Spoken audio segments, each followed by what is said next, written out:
Throw your motherfucking hands. Get 'em high. Welcome back to the 1 a.m. podcast. I'm Rashad Milligan, joined here today by RB Mo and Jelani. Fellas, how are y'all doing, man? Doing well, man. You know, she got done celebrating a little early Christmas with the fam, man. So, I'm in good spirits, man. How y'all doing? Yo, I saw they had the Grinch movie from 2000 playing in it's like playing at like my local theater or whatever. I saw it. It was like a real beautiful experience, It's just crazy that like a movie from my childhood came out 25 years ago. Like we had that on I asked somebody like a few years younger, I was like, do you know what a VHS tape is? Like, did you have one growing up? And they were like, nah, we had the DVD player. But yeah, that was a movie I had growing up. It was cool to see that though, like after I hadn't seen it in a long time. I used to love the Grinch. I ain't gonna even hold you. That was an amazing movie. Yeah. The Grinch, and I loved The Cat in the Hat. Yo, we're locked in, yo. You know what? That's crazy. Wow. I literally was looking at clips of the Cat in the Hat movie on YouTube yesterday. I put this on everything I love because I saw Tyler Creator. He did like a list for Letterboxd of like his favorite movies, and he mentioned that movie, and I was like, yo, that's one of my I think it's because we were kids at the time. We got the movie, but it's like a lot of people that were adults, they hated that movie or whatever. But I was like, yo, that was an amazing movie. Facts, bro. Yo, you used to rock with Cat in the Hat, Rashad? Cat in the Hat, man. He said, old head at work told me today to tighten up. What does that mean? Hey, yo, this is why I love this movie growing up, The Grinch. I thought The Cat in the Hat was a weird movie. Like it was weird seeing like a grown man like in live play Cat in the Hat, but it was funny though. It was mad. Like The Cat in the Hat and The Grinch were both extremely funny characters. I think one of my favorite, this is a different Grinch, the 2018 Grinch, but one of my favorite like kind of underrated Christmas songs and soundtracks is Tyler the Creator's Grinch from 2018. I think that has some really good songs on it. And it might be like the only piece of Tyler the Creator content that has no cussing in it. Like, cause even Igor, which is like Tyler Creator's 808, has like cussing in it. So I don't know. I enjoyed that soundtrack from him. And but that's how I feel about the live Cat in the Hat and the Grinch. I think very funny characters, the Grinch and the Cat in the Hat. But the Cat in the Hat was a bit more just creepy. But with like the cat, you talking about him being an adult. Say who wins, the Grinch versus the Cat in the Hat? I say the Cat in the Hat. I think he had like magic, didn't he? He low key. See, that's the thing about the Cat in the Hat movie is like it's almost like the TV show Atlanta. It's like such a surreal movie that you remember the scene when he it's like they're doing the display, like he's the cupcake thing or whatever. Mm-hmm. Yeah, like it's almost like a scene out of Family Guy. Like he has super. But the thing about the Grinch though, and I realized this watching the movie, the Grinch was like this man carried a full sleigh full of the whole town's Christmas gifts. You have to think about how much that weighs. Like he low key was like the Incredible Hulk basically. So he might, if he gets his hand on the Cat in the Hat, he'd probably win. So look, I feel you, but low key, I feel like the Grinch is one of them people who they talk a good game, and yeah, he's strong and everything, but I don't really feel like he got that dog in him. Like I feel like Cat in the Hat will really crash out on you. Given opportunity, bro, I think he would take it to a whole nother level that the Grinch ain't ready for. Because the Grinch ended up going soft. His heart grew several more sizes than what it was before at the end of the movie. Exactly. It's like he just needed some love, bro. He wasn't really that mad. Like the Cat in the Hat, bro, I think internally he ready to crash. He ready to catch a body. But he over here just playing games with everybody. But I feel like the Grinch, he wasn't really on that. He just wanted to be alone because he was sad. Wait, Rashad, can I ask you a question? Because I feel like you you're very astute. You can answer this, articulate this properly. Yeah. Was the Grinch the first insult? Oh, I'm glad you asked me this because people don't be knowing the definition of insult, which I like. I'm pretty sure I've gone on that rant before on this spot. Um, I'm trying to think of any other like old stories where it's like the dude has a villain story, origin villain story from like a girl not liking him as a kid, and he's just been grumpy the rest of his life. It might be the Grinch, bro. If it's not like Adam, you know, I think Wait, what? Adam might be. Would y'all consider Adam the first insult? How would Adam be an insult? He might be mad at Eve for like eating the apple. It's like he told you not to eat the apple and you did it. Like I hate women because y'all don't listen. I mean, he ain't never say none of that, so I wouldn't. You're right. I wouldn't. You're right. That's no protection. You- I you say putting- the Grinch then. you putting smut on Adam's name. Hey, yeah. I'm sorry, Adam. The Grinch is petty, but still is sane. But the cat is shady, so I got the Grinch all day. It's like who else will put up a good fight? I'm honestly intrigued with the Grinch or the cat. Yeah, I'm not sure which one. They're both, like I said, they're both worthy opponents. So they need to bring back Celebrity Deathmatch, except for MTV doesn't really exist anymore. So Jerry put up a good match Jerry who? from Tom and Jerry. I mean, that boy can't even beat a mouse. No, Jerry is a mouse. Jerry's. I was confused. I'm not gonna lie, I was confused too. I didn't know. You know how I can always tell the two apart? How? Because in the opening title, Jerry was chilling on the Y, and then Tom was stuck in the O. Like, cause Tom just always, you know what I mean? Yeah.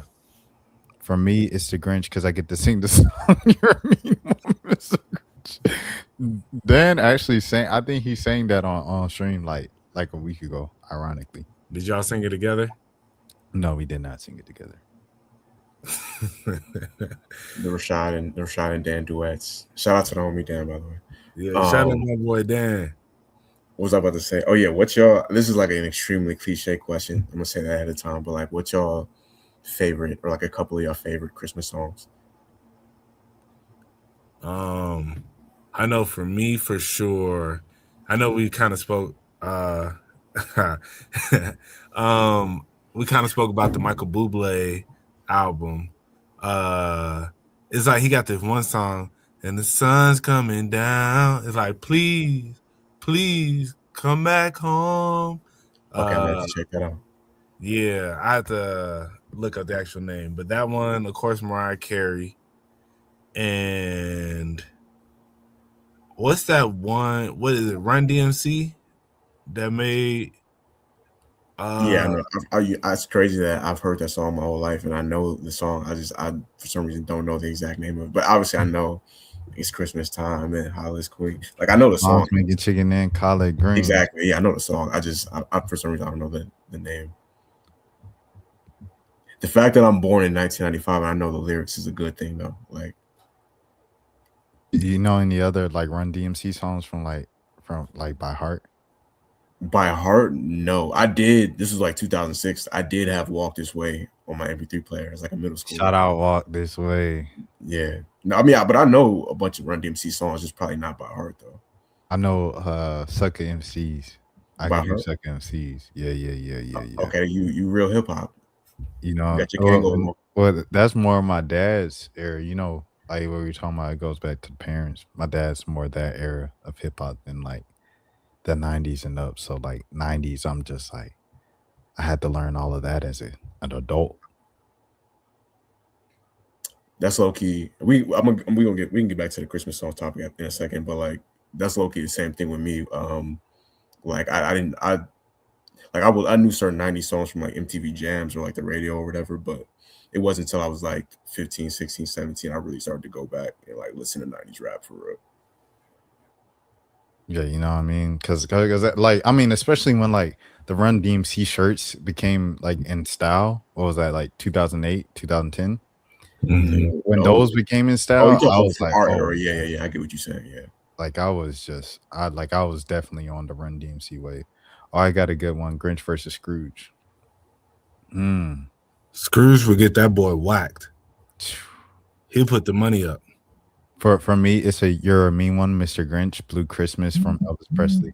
He sang both of those on stream. And then Have Yourself a Merry Little Christmas, Frank Sinatra. He wanted to sing that on stream. He hasn't sung it yet. And Rocking Around the Christmas Tree by Brenda Lee. He's also sang that on stream. Okay. During December, like to give background, I made Dan just choose nothing but Christmas songs. If you're wondering, like, dang, that man just sing Christmas songs all the time. Nah, that makes sense. But yeah, but I think Scrooge versus Grinch. Yeah, Scrooge would put that money up. Yo, I wanted to say, like, because you mentioned the Mariah Carey. I tweeted this out the other day. The So Def remix of All I Want to Do for Christmas is so much better than the original. Like, it's this. I don't even. My fault. Let me take my phone off vibrate. My bad. But yeah, the remix version is like, maybe it's because that's the one that I saw like on TV growing up, but also I don't even know if that's if they played that more so like outside of like Atlanta like that maybe. I don't know if I've ever heard that version. Like when I think of Well, you're Atlanta looking at and I think of Christmas, I think of what you gonna get for Christmas. Like that's what I think when I think of Atlanta and Christmas. You know, some underrated Christmas song. Kanye and Dipset, Christmas in Harlem. Yeah, I ain't never heard that. You never heard that before? Oh wow, yeah, that's a great. Is that a Good Friday one? Yeah, I remember that. Yeah, that's a good song. That's a good song. I ain't gonna hold you. My Then Little Bow Wow. he just speaks at the beginning. He doesn't have a verse. He just Okay. Speaks. It's like basically it's a bass remix of. That's crazy. I posted on Twitter. Yeah, that's my personal version, and it had like a video that was like animated like the Proud Family type style around that time. I did not. I don't think. No. This is a pool because I did not know this. Go ahead, Mo. Oh, I was gonna say I can't hold you. My Dipset knowledge is like a 1. I like growing up, I was not a big Dipset fan, and then like I never got into it. So it wasn't until I'm not even gonna hold you. I knew this girl who was from up north that really put me on to Cameron. And like of course I knew Cameron, but like more of his music and like Jules and Max B. I know he's not Dipset, but you know, he's around that area. All them people, it wasn't until about like 3 years ago that I started listening. Like what is that song? Like Down and Out with Cameron and Kanye? Yeah. Just really just got onto that like recently. So like that's one thing I don't ever really admit to people because everybody be such big Dipset fans. But then I was just like, I'm gonna speak my truth, man. People be performative, bro. Nah, in fact, I'll performative for a little bit. I used to be like, yeah, Dipset, you know, they used to go crazy. I was not listening. Meme King, they wanted to know all right, enough Christmas battles. Jason Voorhees versus Michael Myers, a classic one. Let me hear your thoughts.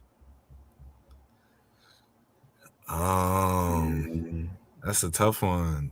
Yeah, I'm gonna be honest. I've never seen any of the Halloween movies. I've seen. I was about to say I don't know enough about Jason Voorhees to give an answer.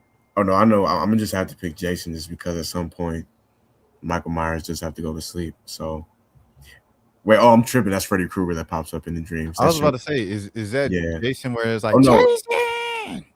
I think Jason. They both don't die though, from what I know. Yeah, so, Jason was drowned and then he came back to life, so he can't be killed now. I think something like that. He was drowned as a little kid. That's what made him a murderer. I don't be doing scary movie. Yeah, so I didn't really get into it, The only movies I really saw with those people was Freddy versus Jason. I would sing a Christmas song, Dan. I'm gonna have to come on stream and sing Christmas Michael Bublé for y'all one day. Yo, I just want to say Atlanta is an amazing place because I'm literally finding out somebody's trying to use my card for fraud to buy like a bunch of stuff off Apple right now, like live on the podcast. Oh wow. I mean, they're not. I'm literally denying the trend. Like they're asking me, like, "Yo, did you spend $250 at Apple recently?" Yeah, no, that's what I was about to say. I was like, well, like the good part is like we have the technology for it to even alert you in real time and be like, nah. I'm also broke. That helps too. So it's like you can't even, like I don't know. Whoever thought that they got to come up getting my card number, brother, you're in for a dark surprise. This is not about to go the way you thought it was gonna go. I think about all that stuff of like carrying like my cards and my wallet or whatever out. If I know like if I'm gonna be walking or something like that, like I think about all this stuff. I'm like, okay, I have so and so in my wallet and that. So if someone is like, yo, and I'm like, I have $5, $6 in cash and like nothing on my card. So like this ain't even worth it, bro. Yeah, like it's I play out those entire scenarios like every single time before I go into a situation where I like think I'm gonna have to know it. I think about that by saying like it wouldn't even be worth it. I ain't got nothing. And then I think about how they're gonna kill you off a principle of like you broke and you just wasted your time. Sad, how you a grown man with no money?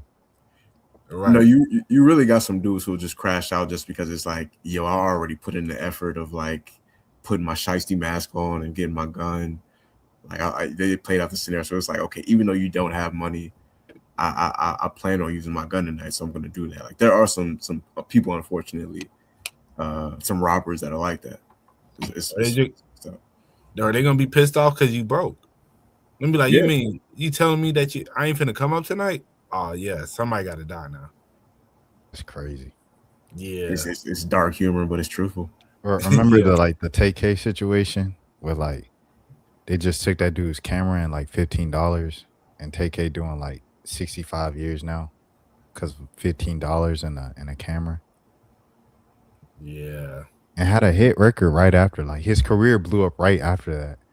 Like if he just waited, but it blew up kind of in part to, you know, that entire situation. So I think this is a perfect time to transition. How y'all feel about the F the Streets movement? So I knew this was going to be talked about today because it's like the most talked about thing.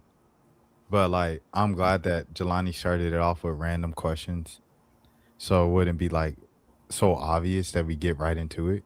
Right. I want to pull this tweet up from G Herbo in the meantime. I'll have it on in like kind of the background and stuff. And then I'll let you guys start it off and stuff. So my initial thoughts about it is I think a lot of people are misunderstanding what I think, like what 21 Savage is trying to come across with. And I think G Herbo summed it up pretty well with this tweet. Like I saw this tweet where he's talking about it's not about, him overcoming the circumstances and the stuff that he's been through in life. That's not cool. And all the people talking about F the streets, that's what got y'all rich, this, that, and the other. And it's like, they understand that. But what they're trying to say is just how also, I think a lot of people didn't see 21 Savage's interview with, what's buddy name? Big Bank. And so I feel like a lot of people, and Rashad shared a tweet with me from somebody we know who was talking about, oh, Big Bang could be using the platform way better. All they do is just sit here talking about snitching.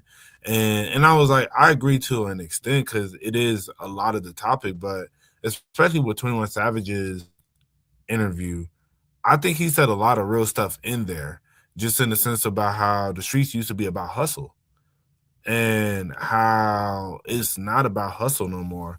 It's about drugs. It's about murder. It's it's not even about money no more. That's what people got in the streets for. People wasn't doing it just for fun. People were hopping in the streets, they were selling drugs so that they could make money because they saw people who made money and it inspired them.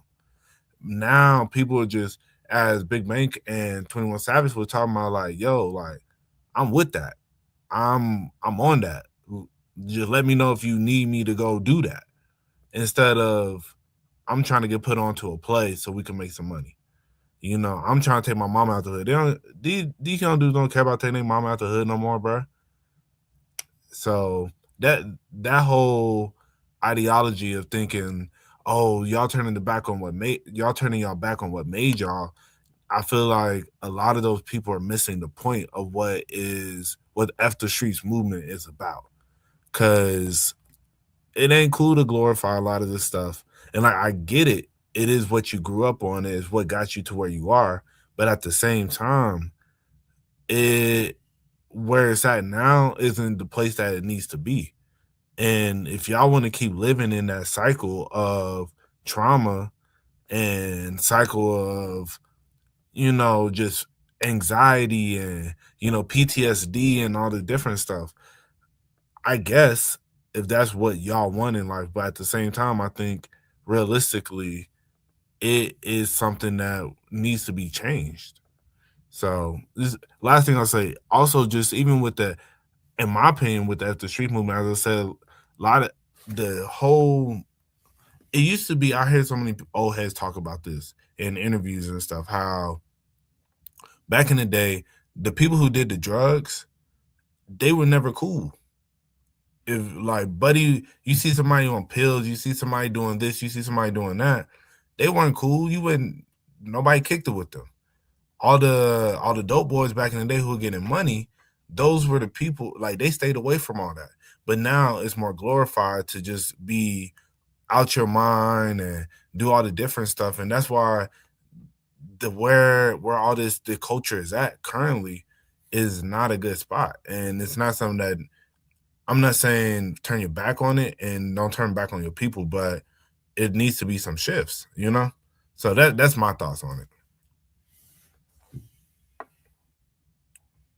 I was going to let Jelani go, but Jelani is the lawyer right now, so I'll go right now. Yeah, my bad. I'm having like some technical.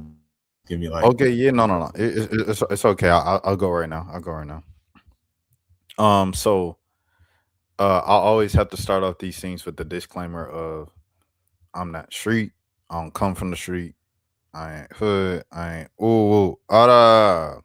that's not me.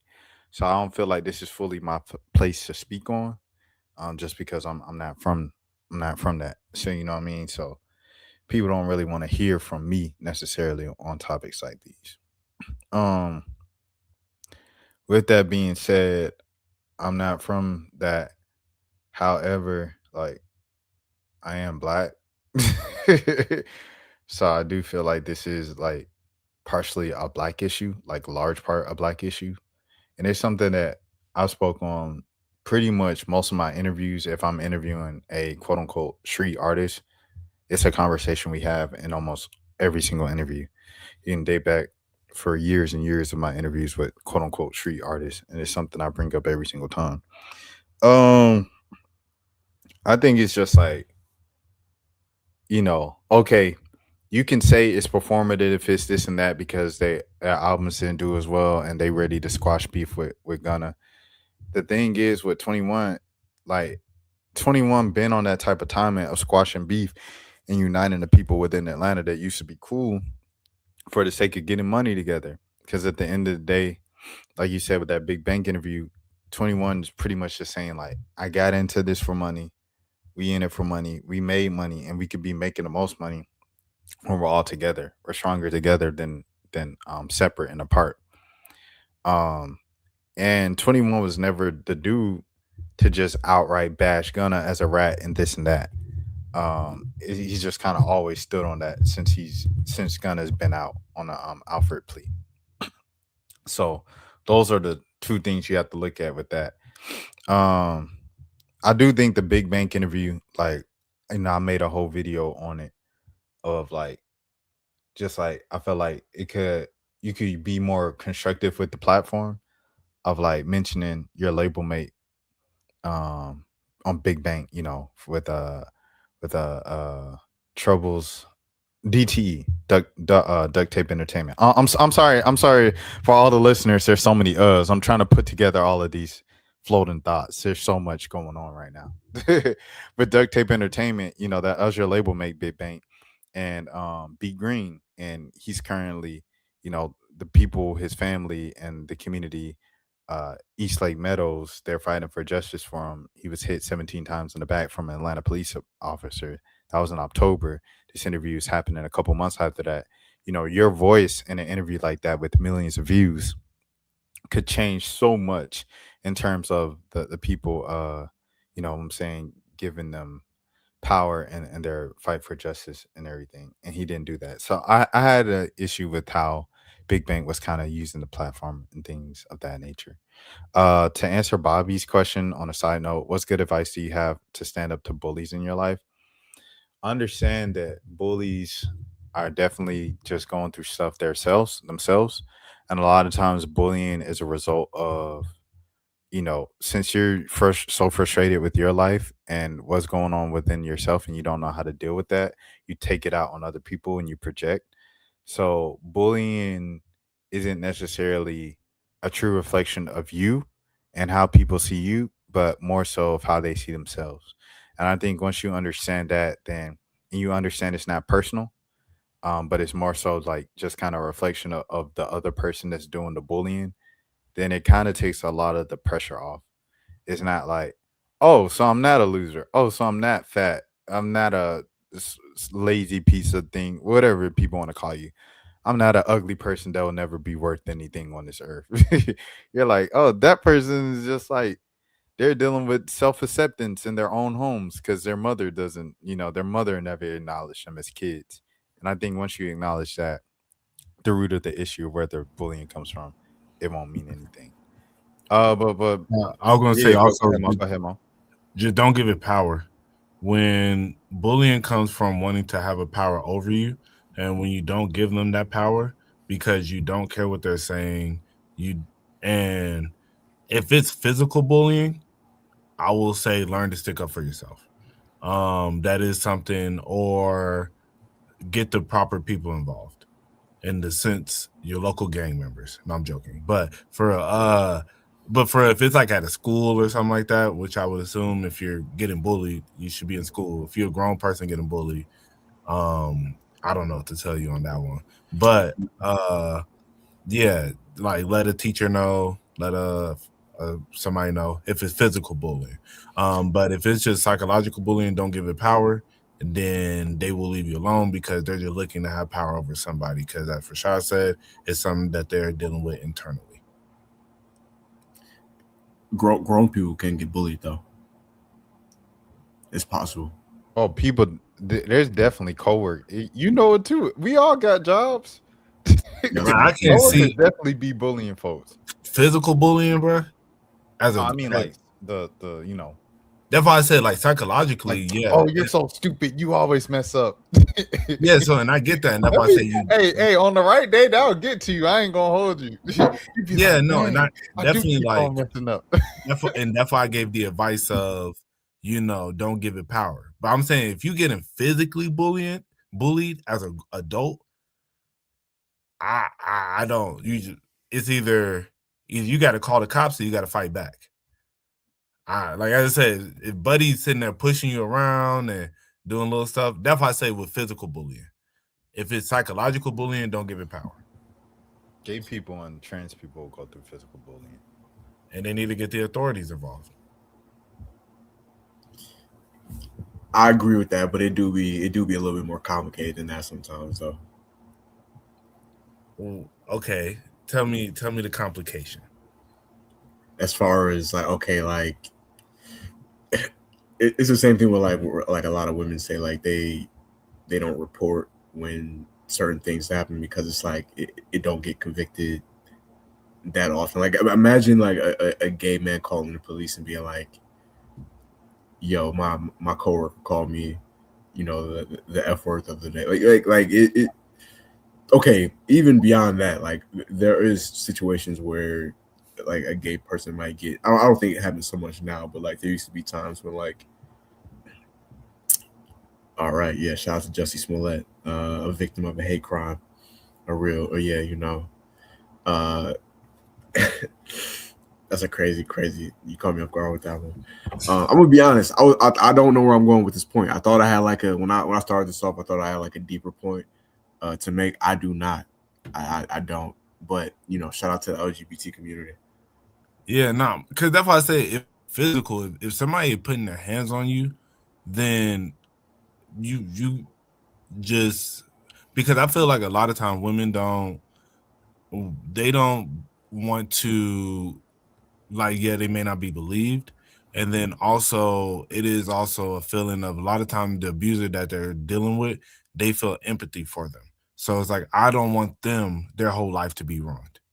So that's where a lot of women don't do something because it's like I know something needs to be done and I just hope that this person change. But at the same time, if I really go through with the action that I need to, then this is going to completely mess with their life. And oh, maybe they're already going through enough, blah blah blah. And it's like, nah, what they're doing is wrong. And that eventually leads to enabling them to do more to another woman, which may eventually lead to the worst case possible.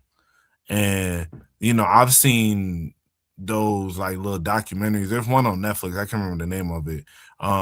Like the worst ex, horrible exes or something like that on there, where it was like a lady was being abused by a guy and then didn't like report it, just kind of just let it go and let's just go our separate ways. And then like he moved on to another woman and then same thing happened. And then he eventually moved on to another woman and killed her. And now then it turned into like, wow. And there was like, like I never thought he was capable of doing this, and it's like realistically, if a man is capable of just physically abusing you, like really abusing you, he's capable of killing somebody. I personally feel that way. Because at that point, you just don't care. Your moral compass is completely off. So, but as I said, yeah, psychologically, definitely, like, I understand. Don't give it power. And then, I do know some people within the LGBT community, they do face psychological bullying, and I think it's horrible. And, I definitely say try to reach out to somebody if you can. If you can't, then just try to ignore it and not give it power, even though I know, or maybe remove yourself from a situation. Like I really don't know exactly what to tell somebody in that moment, especially in that community. But physically, somebody putting their hands on you, call the cops. Call the cops, or There's nothing wrong with being a snitch. By the way, before I had my technical difficulties, y'all were talking about the Yes, whole I wanted to finish my take on that. I'm sorry, South Jelani. Street. Yeah. Because I was about to forget. I'm about to forget. So I want to say right now, this is all a doing on our own. And it's because, first of all, the man, right? The music executives, they pump and they promote the most violent music. And they reward it. And so they push it out to the kids and like they're like, this is what's cool. So the kids that don't even come from that, they grow up looking at that's what's cool and they grow up wanting to be that. And so they chase that type of lifestyle, even though that's not what their financial situation threw them in growing up. That's the issue. That's the first issue. It's the reason why a movie like Boys in the Hood and this and that people push. This is what blackness is selling drugs, violence, the hood, da da da da da. And then you like, dang, that's cool, bro. Because all these rappers is cool, all these actors is cool. Damson Idris is so cool, bro. He grew up at this and that, da, da, da, on Snowfall, blah blah blah. Blah. So that's what kids, want to be. Kids want to be what you show them and stuff like that. To be cool, you tell them this is cool. You tell them this is the culture. That's what they want to be. That's the first issue. The second issue here is okay. All right, now You have I don't know if Stockholm syndrome is the correct term for it, but something that you were saved from, you survived from, but you just have an unnatural, what Cat Williams say, an unnatural allegiance to losers. So you just love, no, I'm hugging the block. Ah, mom, we were talking about Cameron just a second ago. Ma, I be hugging the block. That's right. So, anyways, so I love my hood. I can never switch up on my hood, on my gang. I can never do that. You have this thing because they brainwash you to have this unnatural allegiance to like a loser lifestyle. And you can't let go of it. You can't turn from it because if you turn from it, then you're no longer real. So that's the second thing. These folks done brainwashed us so bad that we think that the trauma, the bad stuff, is all the stuff that we need to embrace because it's what we came from and it's who made us who we are. At some point, the cycle has to end, right? With gang violence, right? All gang violence is and wars, quote unquote, is it all started from he unalive someone on my team, so I unalive someone on his team, and it's a never-ending cycle. At some point to end the war, both sides have to put their differences aside. All the losses that both teams took, shake hands and say, we're not gonna do this anymore. That's something that a lot of people don't want to do, but it has to be done to end the violent cycle. Same thing with this. The white executives put music and put money and pump money into the gangster lifestyle and this and that. If 21 Savage is the guy that said the most violent of them all, by the way, a lot of people want to say, oh, a lot of y'all want street anyway. That's why y'all want to leave the streets. Man, 21 Savage probably the craziest of them all. Like, is 21 Savage and Fredo Santana might be the two scariest mainstream looking rappers of my time. They some crazy looking dudes. So it's like when the dude with the knife on his head, bro, come on, bro. Like what are we talking about for real, bro? So I'm saying all of this to say that, bro, somebody has to end the cycle for it to end. And if it's 21 Savage, then so be it. Go ahead, Jelani. Oh no, I was gonna say that. Yeah, no, like you kind of summed it up perfectly. Like when people, I think like when people say like the streets, like people got to know what the streets. And I'm not a street dude whatsoever. I've never been a street dude. Like I didn't. I grew up in like a normal like regular lower middle class neighborhood. Like there's just people going to work and stuff like that. You know what I mean? But just like when people talk about the streets though, like what it is, like it's poor people living in there's streets worldwide. Like you got like you go to like Brazil or any country, there's it's just poor people. That's and it what in essence like it's poor people in like neglected communities. A lot of it is like, or specifically in America with Black people, is like a lot of it is like strategic as far as I mean, you can look up like environmental racism. You can look up, like we've seen it now with like the AI data centers. Like it's poorly neglected areas. A lot of times, like we saw with Ronald Reagan, especially like they put drugs in these communities, and if you got a bunch of poor people living in a certain neighborhood, like eventually you're gonna have people who are like, all right, well, I'm gonna try to take from the other people or these drugs that have just magically landed up here because it's been said a bunch of times like poor people don't have planes. Like it's not a what I'm saying? Like how is this cocaine getting over here and all like it just or just drugs in general? Like how are all this stuff? How are these poor kids living like there's kids in Atlanta that live in terrible neighborhoods that have guns that cost like $500-$600 if you try to buy them legally. Like how are these kids getting these guns? You know what I'm saying? Like I'm saying what I have to say is that like when people talk about what the streets is, like it's almost like they talk about it like it's like a badge of honor to be in the streets, or like it's like nobody wants to be there, or most people who live in the streets don't want to be there. They don't want to live in that environment. They don't want to, so my only issue with the whole thing, as far as like the whole, F the streets movement, is that like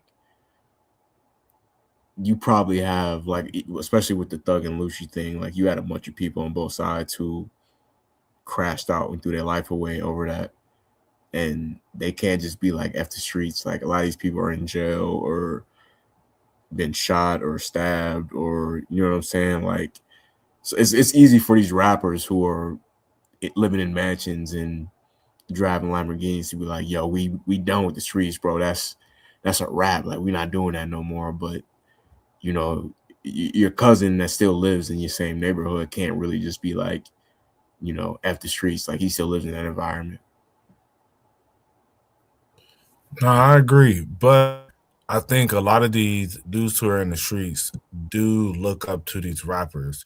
So them starting this movement can initiate a change. Because as Rashad said, 21 Savage being somebody who's really from Atlanta, really from the life that a lot of these people, it's like this stuff, it's not cool, bro. You know, it was like, what are we really doing all this for? You know, a lot of people were upset with Thug and Lucci for becoming cool. It's like, man, think about who died, you know, on both sides, and y'all gonna be cool now. And it's like, yeah, what more is there for us to do at this point? We went to jail over this. We done lost so many people over this. It's what more is there for except for us to die? And if that's the end result, then I don't know. Then maybe we should rethink what's the point? And I completely agree with you where it ain't somewhere you could just be like, you know what, how I'm living on my day to day, I'm done. Because realistically, it ain't gonna happen like that. But at the same time, it can inspire people before you go pick up that stick to. And because the thing is, a lot of this stuff, you know, I got a homeboy who is from like an area where it was pretty hood. And so when he was coming up, there was particular beefs that were going down. But now a lot of those people have grown up, either they're dead in jail or it's just they older now, you know? So like people in their 30s, so the same beef ain't the same no more. The younger dudes who out here beefing, they got whole new beefs now. Whatever they were beefing about 10, 15 years ago, they're not even beefing about that no more. They got whole new beefs about completely different situations. And a lot of it be because that one person decided, I'm finna take it to another level. Maybe they got into a fight. And then if one person felt like, I didn't like how this fight ended. So now I'm finna come back and we finna take it to this level. And that's where he tells me about the beef that went on during, like when he was coming up. It was really this one dude who just kind of took it to another level. It was one guy in particular that just started, he got tired of people messing with him. So he was like, you know what? I'm finna up it. And then he started upping it. He started spinning the block a lot, and it just turned into a whole war. But that's what I'm saying. If you could start putting in the mind like, yo, this ain't cool, a lot of things would have been different. Like just from what he personally told me through his experiences. And because through this, he got shot. You know, so it's realistically, if you don't have that one person that's like, I'm finna take it to that next level, then a lot of this stuff can be calmed down. Because it used to be when you're growing up, you know, you get into a fight, man. It is what it is.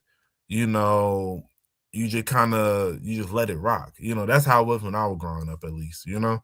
And who was one of the main people to change that?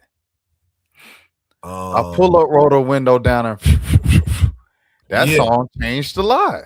Yeah, no, definitely. And I definitely will say 21, because 21 was on that time, you know, like coming up, that was what he was on, you know? But, you know, also he was a person who was coming from trauma, because as you listen to, as when he first came in, remember I remember one of his early Breakfast Club interviews, him talking about all the people that he's lost. And you know, and I remember Charlamagne was just like, bruh, do you go to therapy? Like you need therapy. And he was like, man, some nights I can't sleep. Sometimes, you know, this, that, and the other. But I just, I just fight through it. But it's like when you coming from that, that's the life that you're gonna perpetuate that in your music. And now he's at a point where it's like, I don't want to do this no more, But his latest album is still Yeah. so the content got to match 21, which 21 knows. He knows that. Shouts out to Lil Tony. Lil Tony is probably one of the rap MVPs, to be honest, of 2025. Because that Joker, he said years ago, okay, I made this type of music. This type of music made me rich and famous.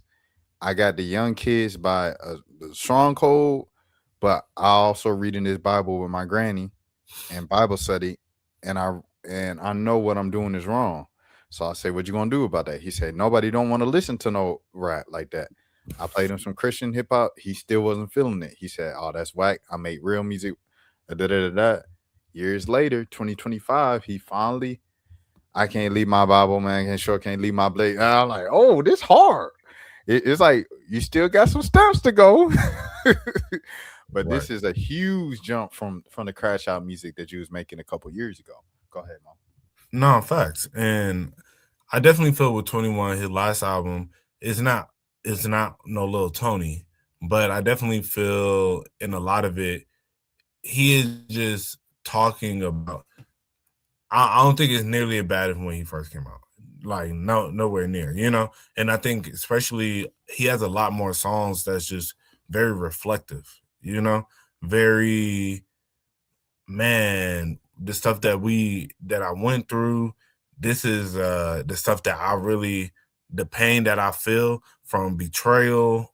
I'm feeling pain from losing people, all the different stuff. So I definitely feel it's not all the way there where, he still is somewhat perpetuating it, but at the same time, I think he is definitely heading towards a better direction of, I'm not fully saying, hey, get out there, you go get your stick, And so, but I do agree, he got to lead a little bit better with example by music. But as I said, I think this is a good first step. I think, as I said, just hearing stories and when this yeah. But yeah, man, so a lot of people, as I said, I get it. You can't just change what you got going on the day-to-day because, sometimes it's real. Like, you can't just up and move. And then whatever going on in your hood, man, it's what's really going down, But at the same time, I think a lot of this stuff, if he can change that one person, if him saying F the streets can change that one person who would change the projection, like, and the outcome of a lot of people's lives by making one decision, it could really help that. And that's where I get out with it. Cause I said, it's a lot of the stuff, man, it really just, the kids, they don't care. They ready to, as they say, they ready to Swiss cheese something. So, no, 100%. And I don't want G Herbo, Thug, or any of these guys to be discouraged from the criticism they're getting for saying F the streets and everything like that. Because, as you guys have seen, so many people are like, no, that's whack, that's this and that. Don't be discouraged and fold now. Stand on what you said. You said that, stand on it. And because that's the only way to bring about real change. It ain't gonna be no real change if y'all fold and go back to, yeah, you right. We back on that. Spin again. Like, by the way, bro, like, it'd be so easy to get a hit, bro. Like, if you just said whatever, like, I could literally do that. Like, that's a hit right there, bro. No, facts. But I would say, luckily, the people who are saying this, they're so they're gonna stand on what they feel. They don't really care about perception, None of those people. At this point. Yeah, it's like, bro, like, I don't care about what none of y'all got to say. None of y'all can really change nothing for me. So, but and none of them as big as them, right? And then also, I will say, like Blueface, I saw Blueface. I'm like, Blueface is just like he's thrown off. He's institutionalized, all that. You feel me? Just to keep it a buck. So what he got to say, I'm like, whatever. And then maybe Blueface straight from the CIA. Yeah, no, for real. They couldn't have cooked it up better. But I think, you know, like a person like Fabio and stuff it's like I get it. And I think they're definitely probably it's a lot of stuff going down in their hood. And that's why I think about how do you feel what is that? What, K Flock? How do you think K Flock feel Yeah, about this right now? You know? Do you think it man. in his mind it's like, man, this, you know, I still ride for this. You feel me? No matter what. Facing 30 years to life, you know? So I don't know. If everybody feel how they feel about it. You know, some people they're not gonna change, but as I said, I think it is a good movement to have. And it was just crazy that so many people are like, nah, y'all trying to turn y'all back on where y'all came from. And it's like, nah, these people are still gonna get back to their community. This is them trying to help their community, you know? And they not even saying F the hood. Right. I would get it if you said F the hood. Cause that's a whole nother thing. That's how some of these people are taking it. They taking it personal, like, oh, so you just saying forget G Block, forget da da da. He ain't saying that. He said the streets. We all know people from the hood that's not street dudes. And we all know, you know what I mean? Street Right. dudes is not from the hood. So it's like, Right. so it's a difference. And if anybody know the difference, is them. They being intentionally obsolete to discredit this point for this CIA whitewashed down message. Boosie saying it is the craziest because he too old to even be on that type of, you know what I'm saying? Boosie, Jim Jones be on that type of timing when they be talking about stuff like that. Like, y'all too old for this, bro. Like, come on, bro. Like, you can't be brainwashed your whole life, dog. Like, come on. Nah, facts. I feel that's why they let Boosie out. You might like have, so you might have uncovered a conspiracy right there. Boosie do more damage to the black community out than he do while he's in. Facts. Blueface and Krishan, bro. Like, Blueface is nothing but like a bunch of like, he ain't nothing but a bunch of trouble, bro. Like, he come out, it's just a bunch of noise, dog. Like, when he was gone, it was so peaceful in pop culture. Like, we was talking about the news, like we was talking about the Carmelo Anthony situation in Texas with him and the other. You know, we talking about real life stuff. We ain't talking about no, oh, you heard Krishan said this about Blue, man. Boy, that was so smooth and peaceful. And then he come back out and it's just nothing but chaos again. I'm like, I learned to like ignore it more, but it's still like so loud that you still see it. Like, you see the fact he promoting the stream with Kiki Palmer. I'm like, bro, you can't get away from that, man. But yeah, man. What I want to say with this, with that whole situation of the CIA, yeah, bro, it's definitely CIA like kind of powered and everything like that because people just trying to do better, bro. And for you to be like, nah, I don't want to do better for myself. I don't want to do better for the black community. It's crazy. Right. Hey, man, you know, so if we're on the topic of streams, you know, so Jelani, have you seen the whole thing with Tyler and Jordan? Yeah, I've been like loosely keeping up with it. I've been seeing the story kind of unfold day by day. I haven't watched like the actual videos of either one of them talking, but yeah, I know like the gist of what's going on. So the only thing I wanted to bring up about it, because I don't want to get too deep in, you know, he said, she said, you know, but I just want to talk about the video she made today. Rashad, did you see the video she made today? Nah, after a while, bro, I was just like, hey, man, like she really needs to, because she the main one that's going back and forth with all the internet comments and like critiques and skeptics. And I'm like, bro, you're not gonna learn and you're not gonna stop as long as people keep giving it attention. So like, I don't know, man. I just wish the best for her. I also want to say this, like, her sister to be a victim of it, like to a fatal situation of something in this realm, uh, is very sticky. I can only imagine like the mental like gymnastics it has her doing, and like it might have thrown her brain chemistry off a little bit. Like it's so, like you said, it's so multi-layered.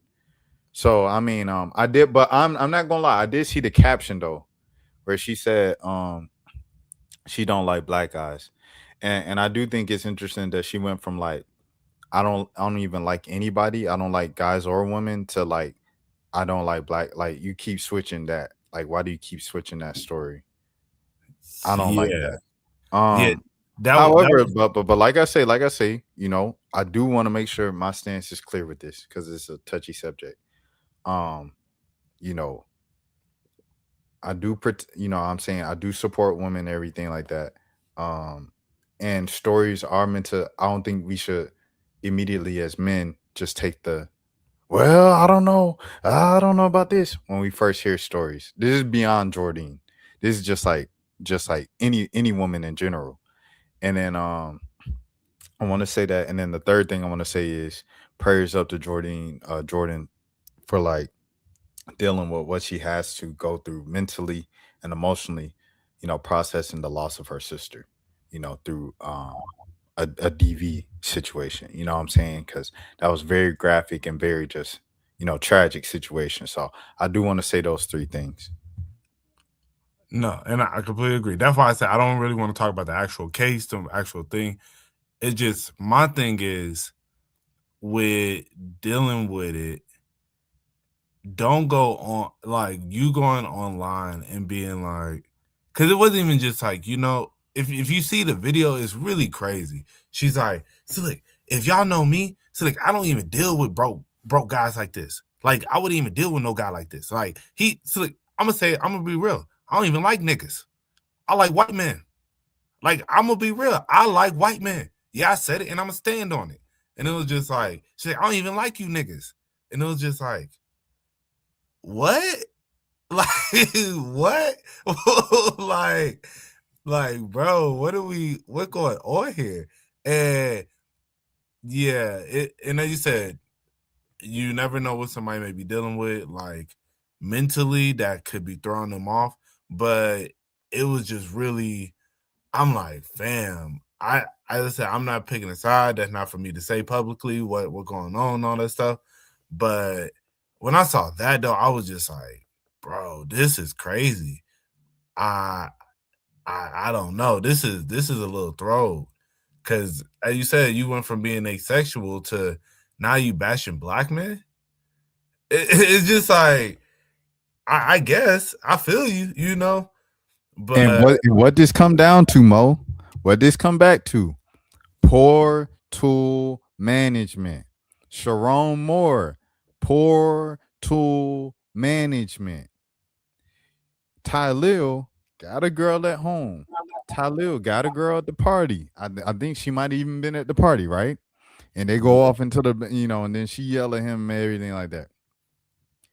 Tylil, you not even thinking. All you thinking is you see two things right here in front of you and two things behind. That's all you see.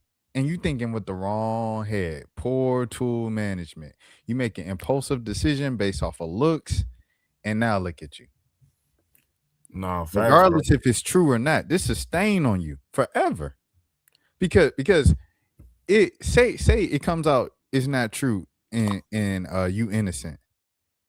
If this girl keep going the way that she going, she just gonna look more out there, more out there, more out there. And they're gonna be like, dang, you dealt with that? Like, what is you won't even. And then Tylil, there's no way Tylil can spin that. Oh yeah, where he posted a picture of his girl on story talking about, oh, these women is evil. Tylil, you look dumber and dumber by the day.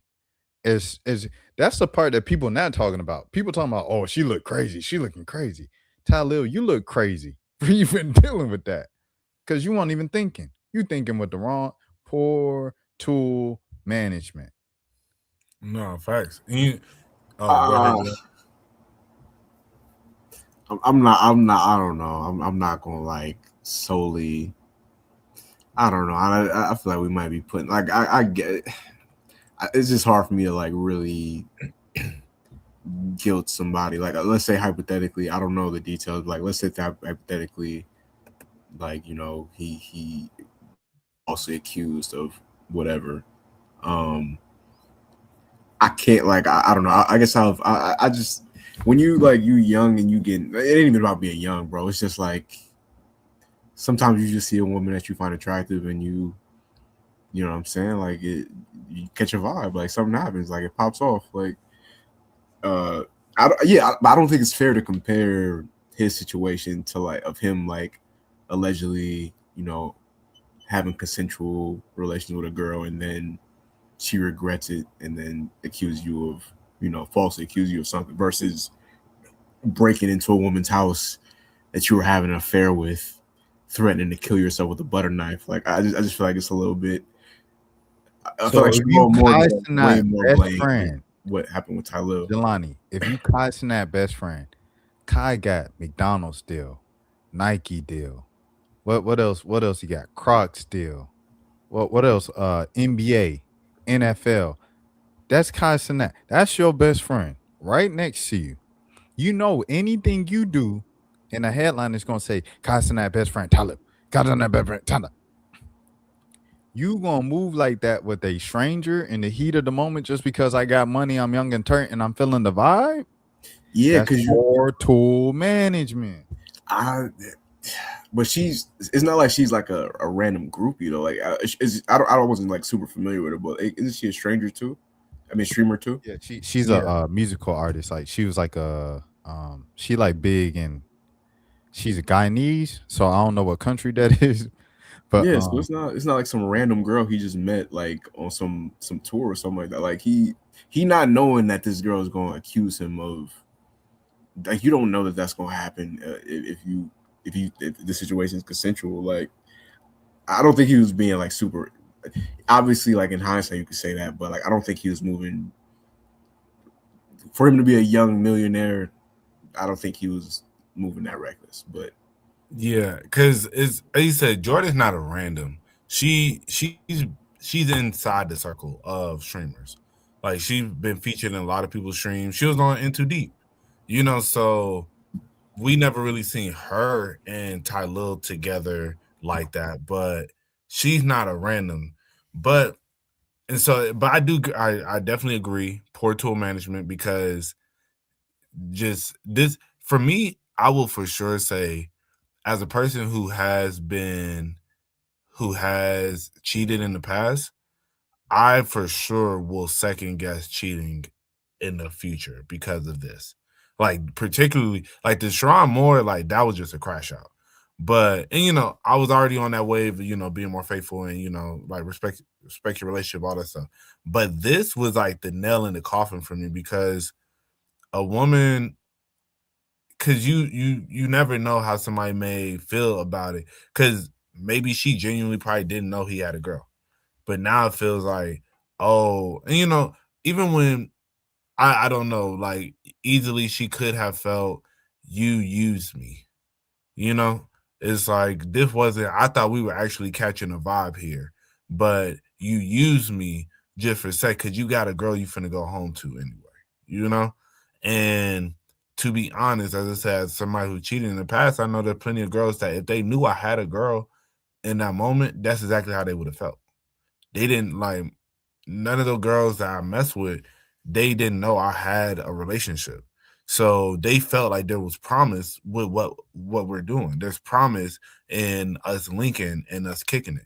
But then when you figure out that person has a girl, then it's like, oh, there was never no real promise.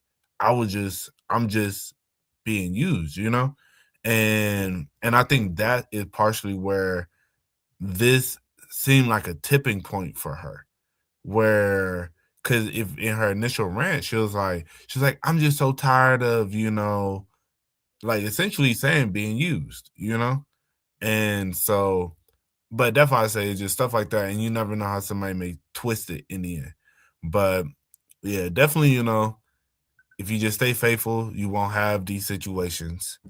But at the same time, you never know, because Or find yourself in intimate situations with people who you still don't even fully know. I Talib mean, obviously ain't know this girl. yeah, but at You the knew same, of her, but you ain't know her. Go ahead, Mo. but I'll say from the way she comes off is not how she's been acting these last week or so. The way I've seen a lot of streams with her, as I said, like seeing her on In Too Deep, she was on there a lot.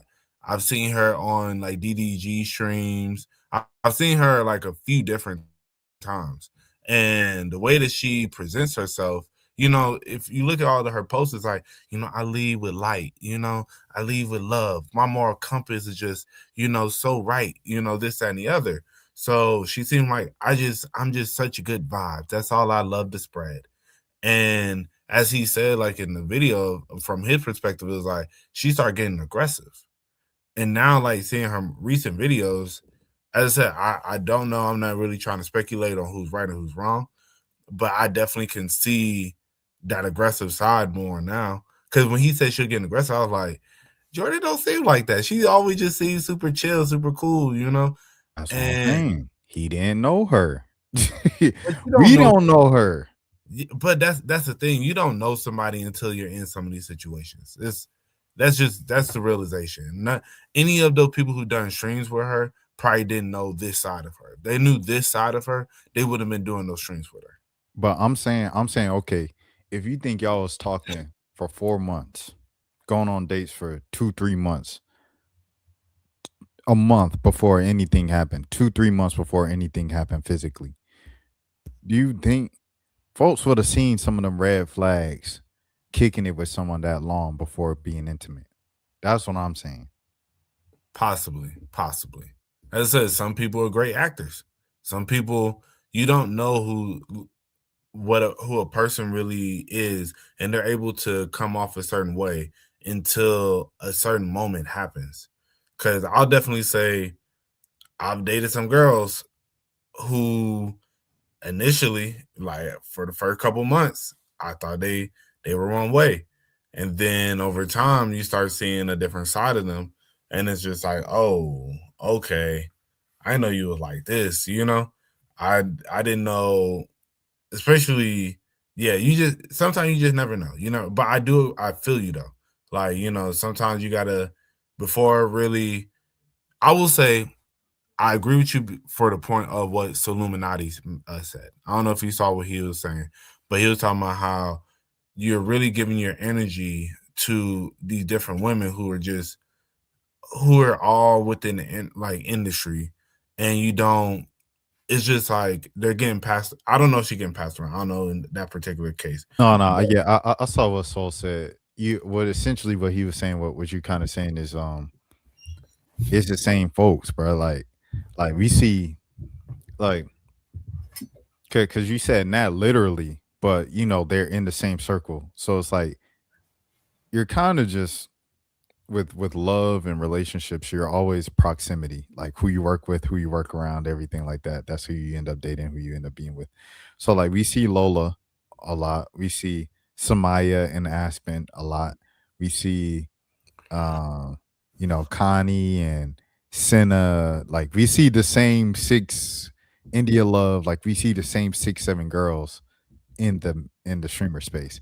Extra Emily, we see them like in different variations of them in different collaborations with the major people in the streaming side of things, on this side of streaming that Black people are on. So it's like, yeah, when you deal with one of those that we see all the time, like you're opening yourself to a whole nother thing. It's just missing business and pleasure. no, facts. No, that's definitely a fact. But I ain't gonna lie. Jordan's a very attractive girl, so I think there's a lot of guys who would have took that risk. That's all I was trying to say. Like I Yeah. can't. I can't put, but I do. I would say it is not to look down on no other man, because like I'm extremely flawed. I guess you could say it is poor management, just as far as like being just knowing you got that much attention on you and cheating on your girl, like you got to be a little bit more discreet about it. You know what I'm saying? Like if you, it got to be a more thought out plan. Like if you, it's different doing something like that when you single versus when you got a girl. You know. If it's like what Mo was saying earlier, what it seems like, what is a very, very good possibility, none of this would have happened if Tyler was single. Right. Because from like go ahead, Mo. I'll let you I was go. gonna say, just especially from the text messages that he has showed, I think that was one of the things that she kind of kept saying, you know, you did your girl wrong, you know? And this is like your moral compass is, you know, you got to deal with that because what you doing is wrong. And it that's where I think and that's why I should like an apology. Cause as I said, she really, it probably like made her just feel used. You like you as a woman, you're gonna feel used if you thinking like you're developing something with somebody, the person is cool, and then it's like clearly this is only for sex. That It's like, man Talil said, it's not a one night. She said, why not? He said, not if we keep talking after this. And what that man do? He didn't respond to none of them texts. I said, right. oh my goodness, bro. Like you literally just did what she said you were. And I don't know if y'all know, but Ty Lil, he been outed as like cheating on his girl before this. So it was like it's been multiple situations where he like asked for forgiveness and his girl took him back. And like, yeah. So this is just the latest case of that. Which I guess brings us to Young Thug proposing to Mariah. Nah, I don't want to do that. That's messy. Hey, man. Love always wins, bro. Love always wins. That was my shade room transition. The shade room. That was a smooth transition right there. Yeah. That is literally a shade room. Tasha K. You need the Wendy Williams. I was just gonna say you need that Wendy Williams. That ooh, yeah. That might be the cattiest like transition ever done on this podcast. Like, speaking of not being loyal to your girl. No, facts. Man, Mariah's so fine, bro. She just is. I'm not gonna hold you. She is crazy fine. So hey, I do not blame Thug for being like, I gotta lock this one in. Yeah. Yeah, no, I'm not mad at it at all. It's I don't know. It's you know, I guess they're like the new. Are they gonna be like the Jay-Z and Beyonce of Atlanta now? Hey man, it's looking like it. Wait, hold on. Would they're competing? They're competing with 21 Savage and Lotto for the title. Oh, actually, nah. 21 and Lotto for sure. The Jay-Z and Beyonce. I'll give them that. I don't know because they still haven't been public. What you said? What? Think about for the first couple years, J&B wasn't public. I feel like they low key did go public kind of early on though, like Jay-Z and Beyonce. So they kind of like didn't acknowledge it for a second, but they was doing like songs and videos together. So we really just ignoring T.I. and Tiny, like that's over with. I mean, you talking about the King of the South and like a member of Escape. Yeah, but I mean they both legends for sure. They passed that. I guess they passed the throne down to as far as like the top. I don't. Atlanta's had some. I mean, like before our time. I mean, you had like Andre Rison and Left Eye or whatever, but like they weren't. I don't think either one of them was originally from Atlanta. Yeah, this is Sierra and Future was the one. Oh, Sierra and Future was supposed to be. They really was supposed to be like the Jay-Z and Beyonce of Atlanta. That's a fact. Yeah, they were. It was short lived, but they had Tumblr on Smash. Like you definitely see them people posting the pictures of the like Sierra and Future together back then when they were together. Who? Nicki and Meek. That was an error. They had that was that definitely was an error. Nicki. What about Nicki and Nas? Did Nicki and Nas ever date? Nah, I don't They, think so. no, they did. They did briefly. It was for like Yeah. a brief. YG and Kalani. I guess that's like a West Coast like legendary couple. Do you remember? You remember Dej Loaf and Lil Durk when that was the thing? Yeah. Because Yeah, Def Jam because, said so. you know, Dej Loaf was going to my church. Oh, for real? Yeah, she was going to Word of Faith. Oh, Yeah, that's crazy. and I guess like I don't know if she ever was actually gay or like if we just assumed she was gay.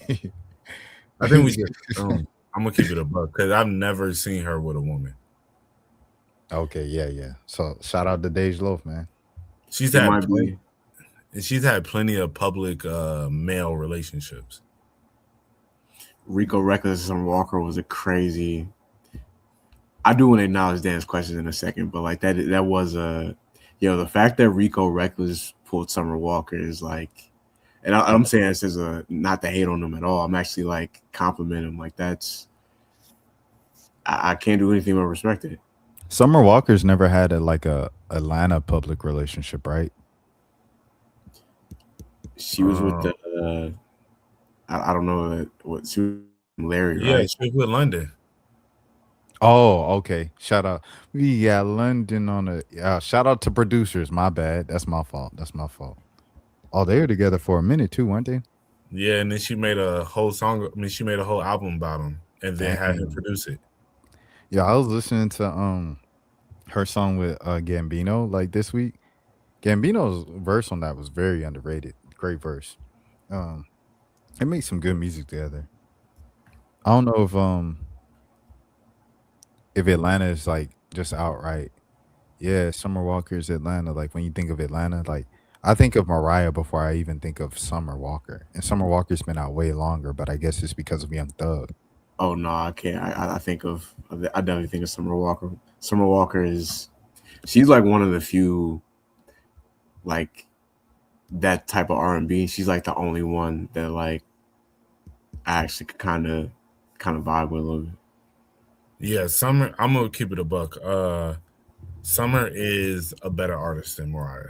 Mariah gets more attention right now because of Young Thug, but excuse me. But yeah, Summer's music is on another level. I'm not gonna lie. I hear what y'all saying, but I'm like specifically thinking of Atlanta. Like, you know what I'm saying? Yeah, and Summer still around Atlanta. So when you think of Atlanta R&B, like the first person you think of is Summer Walker. Yeah. Well, if we talk all you don't time, I think like Monica. Jacquees. Like I mean, like right now. Oh, okay. Yeah, I probably think of like Jacquees and Mariah first. No, Jacquees never was a thought. I think of Summer Walker first, personally. Summer Walker's a pretty Jacquees be big repping artist. Atlanta. Yeah, Jacquees. I'm gonna keep it a buck. Like, yeah, Jacquees doesn't come up when I think of Atlanta. That's just me personally. I'll think of Black before I think of that. Just shout out to Black. Yeah. But realistically, yeah, I will think of, if you said who runs R&B in Atlanta, my first thought is gonna be Summer Walker. Is it crazy that like people don't like even? Because would y'all consider Gambino like an R&B artist? Man, so like, he can't be hip hop royalty and R&B, bro. Well, all I'm saying is like if you made Redbone and Awaken My Love, it's like this what we'll try to tell you, bro. He is just an artist. Like, let that boy just be an artist, bro. But he is a rap legend for sure. Wait, well, before you get into the Gambino debate, because I already know where this is going. Just to answer your question, Dan, really quickly. I don't want to put this debate on who's y'all best female. Ariana Grande. I'm joking. I would say Whitney Houston overall. Like, just I mean, they're both great, but like Whitney Houston was just she was a one of one. Like Whitney Houston is the voice. Yeah, literally. I feel like it's more of a Whitney Houston is 1A, and then no. Whitney Houston T.I.'s Atlanta's Jay-Z. T.I. or Future, if we being probably Future. Yo, what's good, yo? But what's her name? Okay, lost my thought. Okay, Whitney Houston is 1A and Mariah Carey is 1B. I think they're both up there, but I would put Whitney just right above them. I'll go Whitney. So you have Ariana Grande number 2? Are we talking all time? I'm talking like voice. Like I ain't talking about music. I'm talking about voice. Yeah, that's what I'm saying. All time. Oh, yeah. Because I'm not like we not about to play Ariana Grande just because Ariana Grande is young and she Hispanic. Like she's that's one of them ones vocally, bro. She definitely is. I don't know if I would have to really do more research into it before I put her number 2 all time. You close your eyes, sometimes you think you're listening to Mariah Carey when you listen to Ariana Grande. If Ariana Grande trying to sound like Mariah Carey. I'm 100%. I'm being 100% honest right now. I don't think people gonna give that to Ariana Grande because she came from Nickelodeon and she's Hispanic. No, I think she is very talented. I've actually had this debate with people before. So yeah, I think she's definitely up there. But for me to just flat out say she is number 2 all time as far as vocalist, I that would be tough for me to just flat out and say. So I don't know. I would have to. That would be something that I'll really have to do some research on. Because Whitney and Mariah, I can comfortably say that just because I know their repertoire. But for me, just to say Ariana off top is number 2 all time, that's a lot. But she definitely top 5 for sure. Top 5. Gambino is Atlanta's Tyler the Creator. Okay. I don't know if you could really. It's hard to compare Gambino to anybody just because Atlanta. The thing about that, I feel like that really separated him. Like he doesn't really. He'll go on to do more stuff in his career, but like the fact that he, like Redbone being as big of a song as it became, and then Atlanta coming out around that same time as that song, like that's what kind of etched him. Like I feel like in the pop culture history around that time. Oh yeah, Aretha Franklin has to be. Yeah, she might be. Yeah, you're right, Freddie Mercury. Yeah, that's what I'm saying, bro. We can't just go out and just say Ariana off top. That's what I'm saying. I'll have to really like. I got Ariana over Aretha Franklin. You are out of yo. Oh, you close your eyes and listen to Ariana Grande, bro. Come on, come on, bro. Close your eyes and listen to Ariana Grande over Aretha Franklin, bro. I'm so serious, bro. If you have Whitney over Aretha Franklin, Mariah Carey over Aretha Franklin, listen to Ariana Grande, listen to Mariah Carey, and see how different them jokers sound. Just how big the gap is between them two. And if you know about it, because I will say because of the runs, I think like the range of where Ariana can go is very comparable. But then when I think about some of Mariah, like some of the runs that she has on some of these songs, that's where I think and some of the runs that Whitney has gone through. You know, I think realistically both of those, that's where they separate themselves. Ariana, she has some great voice. Her runs, I don't know. Yeah, I don't know if I haven't personally heard a run from Ariana that I was just like, yo, she just went next level, you know? So as I said, vocally though, her range is crazy. She can literally do almost anything. But yeah, I don't know if I'm gonna just straight put her over Aretha though, man, you know. But Ariana's up there. I love that we're having this discussion with Mariah the scientist That's kind of ironic. The thing about it is that's like a lot of it comes down to because it's like it's certain things that is you got certain people like they might be able to technically sing, but it's like they might not have the level of soulfulness in it to where it's like it's certain like I'll give you a perfect example, like Keith Sweat, for example. Like Keith Sweat can't really sing technically, like, but you feel Keith Sweat. Like it works for like what he does works. I feel like it's certain singers like that where it's like, okay, they might not be like the most technically perfect singer as far as hit every note, but it's like there's a level of soulfulness into it to where it don't really matter. Like low key, bro. Like R. Kelly is a good singer. Obviously, he can sing, but like if you, I feel like I said Lord Voldemort's name just now, just casually bringing up R. Kelly. But if you like compare him to other singers from around that time, a lot of people sang better than R. Kelly, but it's like it was a certain level of who sang better than R. Kelly in the 90s. Yeah, it was a good amount of people that sang. I mean, you could say like, okay, so are we just talking like solo?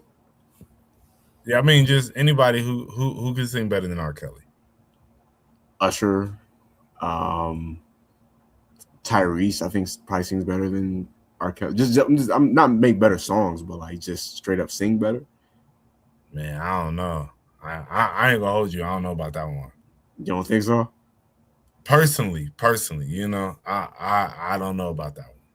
Now, if we just talk, I know he's a sicko, but if we just talk about making songs, he has a case for. He can never be like number 1 or 2 because you got Michael Jackson and Stevie, but like he could be right behind him. I think for me that separates is seeing there was this one performance that he did where he was at like the mall or something like that, and he was just picking up teenage girls. Nah, it was a bunch of grown women there. But he switched it up for this time. Yeah, and he was sitting there and he was performing, and I don't know if it was a mall or what, but it seemed like a mall, and they had like a little background, whatever. It's like a meet and greet or whatever, and he was singing, and seeing him sing the song live, and it literally sound no different than how it sounded on the recording. And I've seen so many clips of him doing that, where when he was singing, it sounded exactly like the recording, and he'll just be in his he'll be in a car, and just be singing.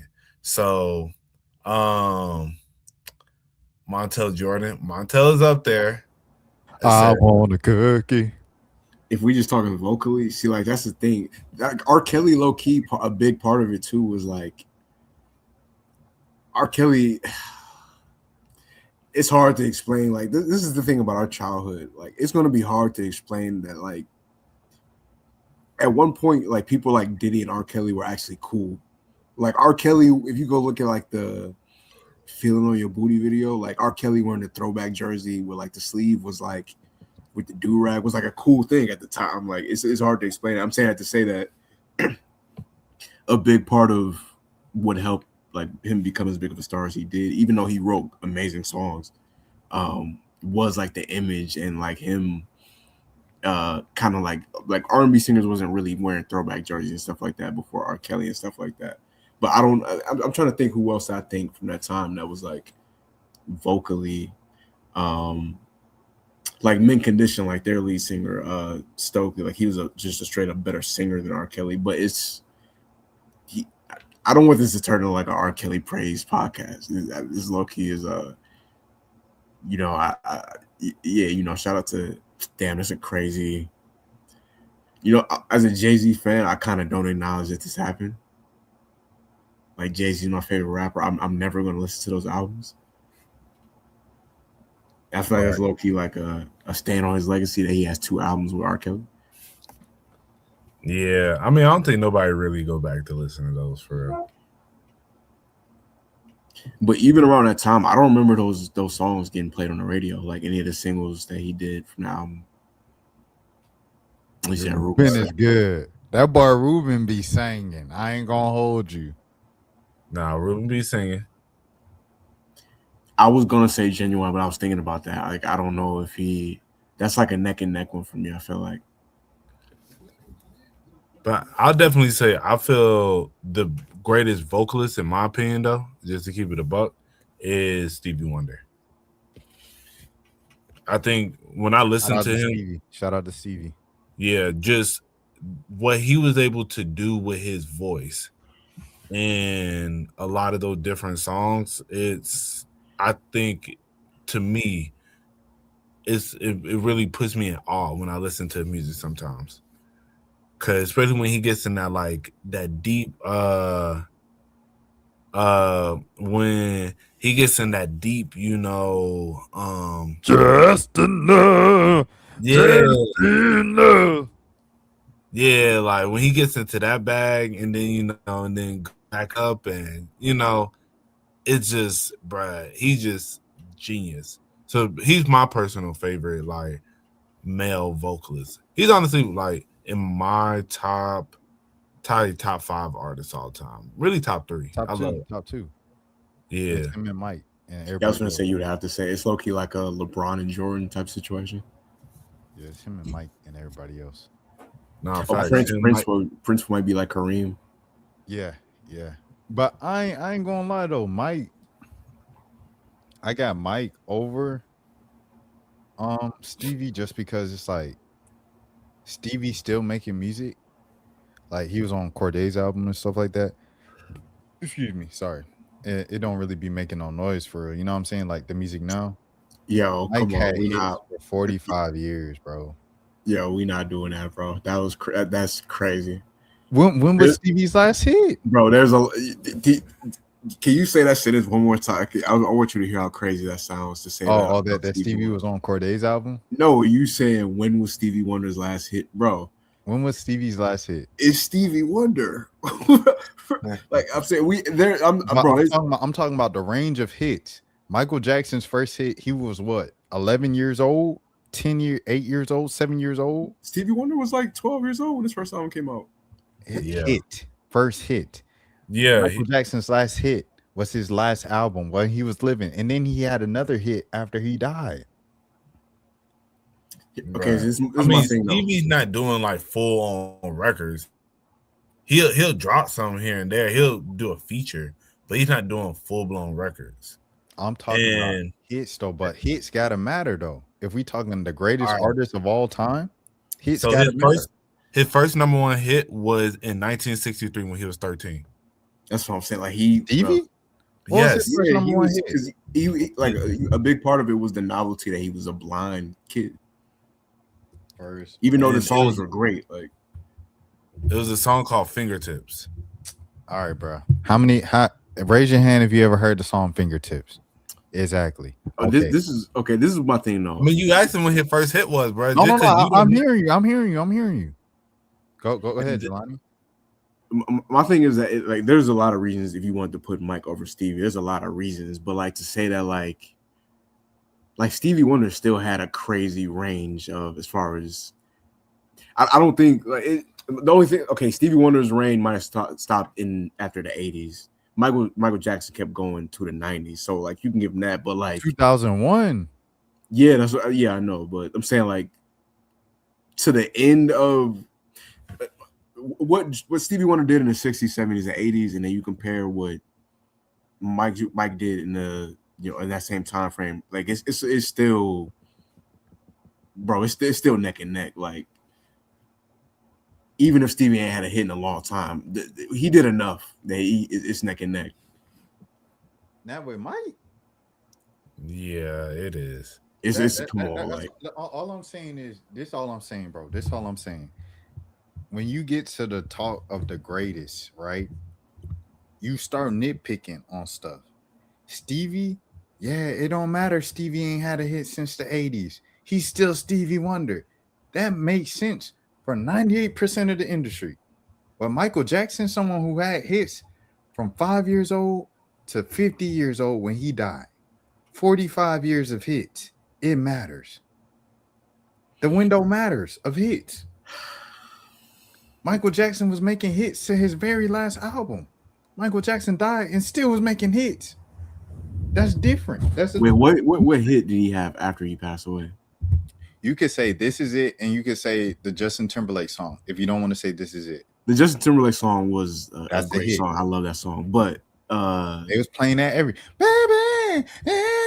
They was playing that everywhere. I ain't gonna say the Drake. I'm not going. This is my thing, bro. Like, I get what you're saying, but it's like Yo, exactly. You didn't what he did because it's the same thing with Prince. Like Prince had hits in the 90s, obviously, but like he had a few like Diamonds and Pearls. Prince had some big songs in the 90s, but like what Prince did in I think his first album came out like 77, I want to say. What he did from like the late 70s basically up until like 1989 it was like it's enough. Like he sometimes it's like you don't Not need enough to be better than Mike. That's all I'm saying.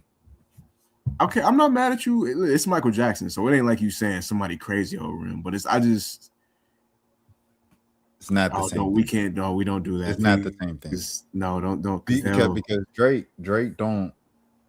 I love my brothers, but this will go all night. Drake, I'm saying because of Drake.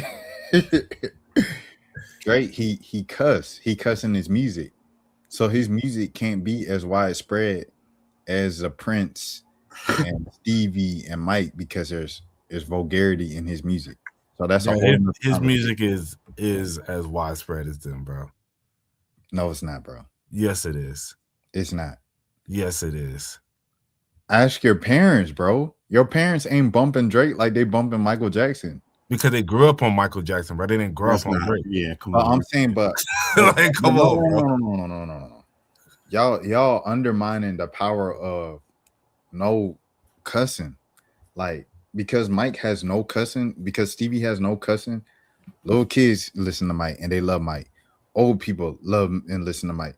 Old people, they hear that Drake is it's a bunch of noise. I don't like it. No, it depends on what song you play, bro. He has so many different songs, bro. You could play a God's Plan, and God's Plan is literally Drake's only hit where he isn't cussing. No, you got Just Hold On, We're Going Home. He got a few. Yeah, that's what I'm saying, bro. Like, okay, it's not like the three Drake hits where there's no cussing in it. What's the song? Hotline Bling has cussing in it.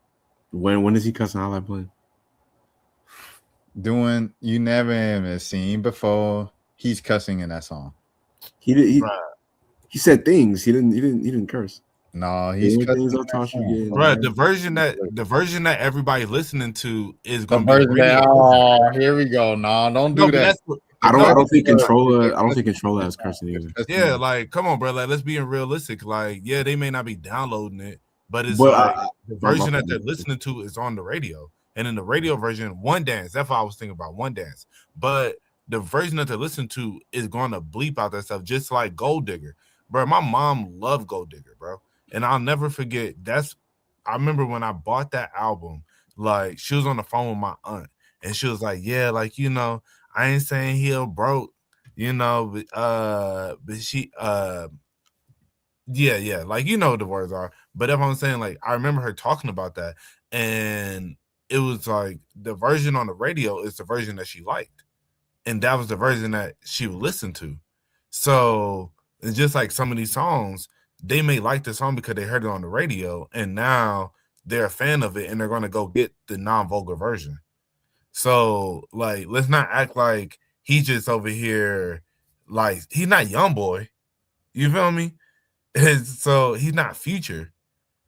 So, like, let's just be realistic, bro. Like, you know, he's as widespread as these artists. I'm not saying he's as great as them. Like, and I'll give you that, bro. I'm not gonna say he is as great, but Drake is as widespread as a Michael Jackson and a Stevie Wonder, bro, in today's age.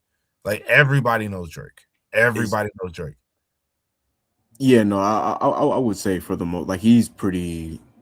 There's very few artists that are as globally known as Drake in this era. But the thing about, and we've talked about this before, like, it's hard to compare artists to previous era because it's like, bro, people had to really go outside and buy Thriller.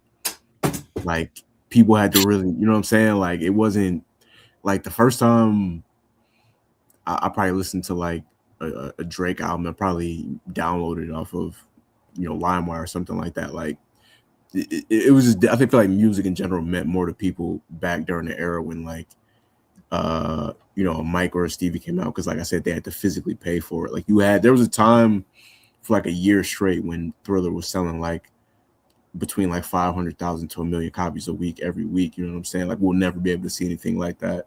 I feel like this Mike is just on his own stratosphere, like than anybody. It's just as far as fame.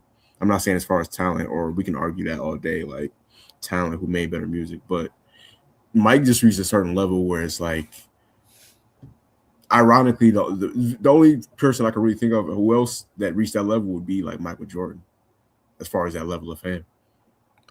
And no, I agree. Real quick, I want to respond to what Buddy said. He said that the part about transcending music.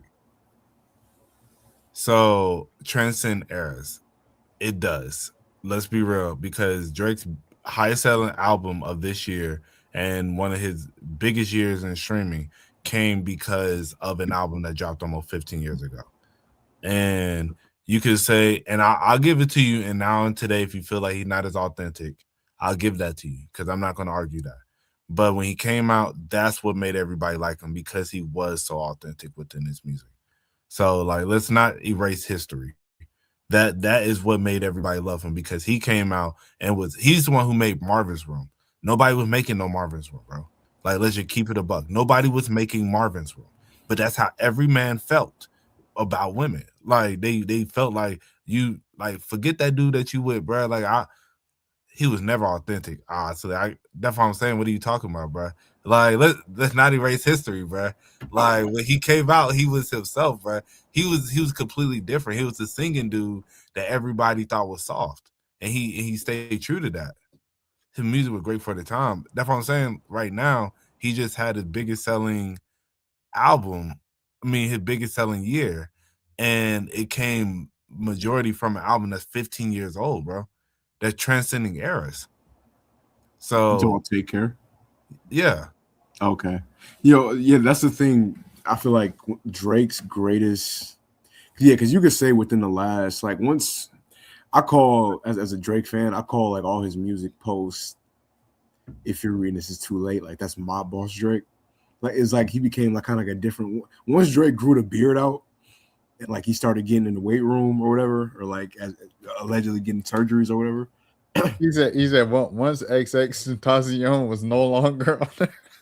Yeah, I don't even want to. I ain't even gonna touch that one. That's a whole other situation right there. But yeah, once he got his muscles up and he got the beard, he kind of became like a different person. And so you can argue now, like he's I don't know. You can argue now he's not authentic or whatever, but that was the thing that made from like Drake from like 2009 to about 2013. That was what made him a great artist, was that he was absolutely, completely unapologetically shameless. Like the idea of him rapping about like on Lord Knows, the girl going to the bathroom and him going through her phone is like disgusting, but it's great because it's like nobody else would even think to do something like that. Like, or him, like you brought up Marvin's Room. Like, I think that's probably, I would say Marvin Room is Drake's greatest song because of how completely, like I said, how shameless it is. Like no other rapper would even think to make something like, I'm going to make a song about me drunk dialing a girl and hating on her man. Like Drake that was a level of authenticity.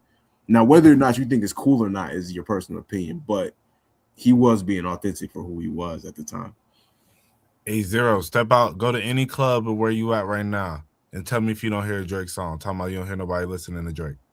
Go to any club right now and tell me you don't hear at least 3 Drake songs. Like, let's keep it a buck. So that's what I'm saying. Like, if it's not transcending time, it's like you make it seem like he just out here, like he's cold in these streets. He's not cold. I mean, he's not as on fire. He's not cold, but he's definitely not. He's kind of lukewarm right now.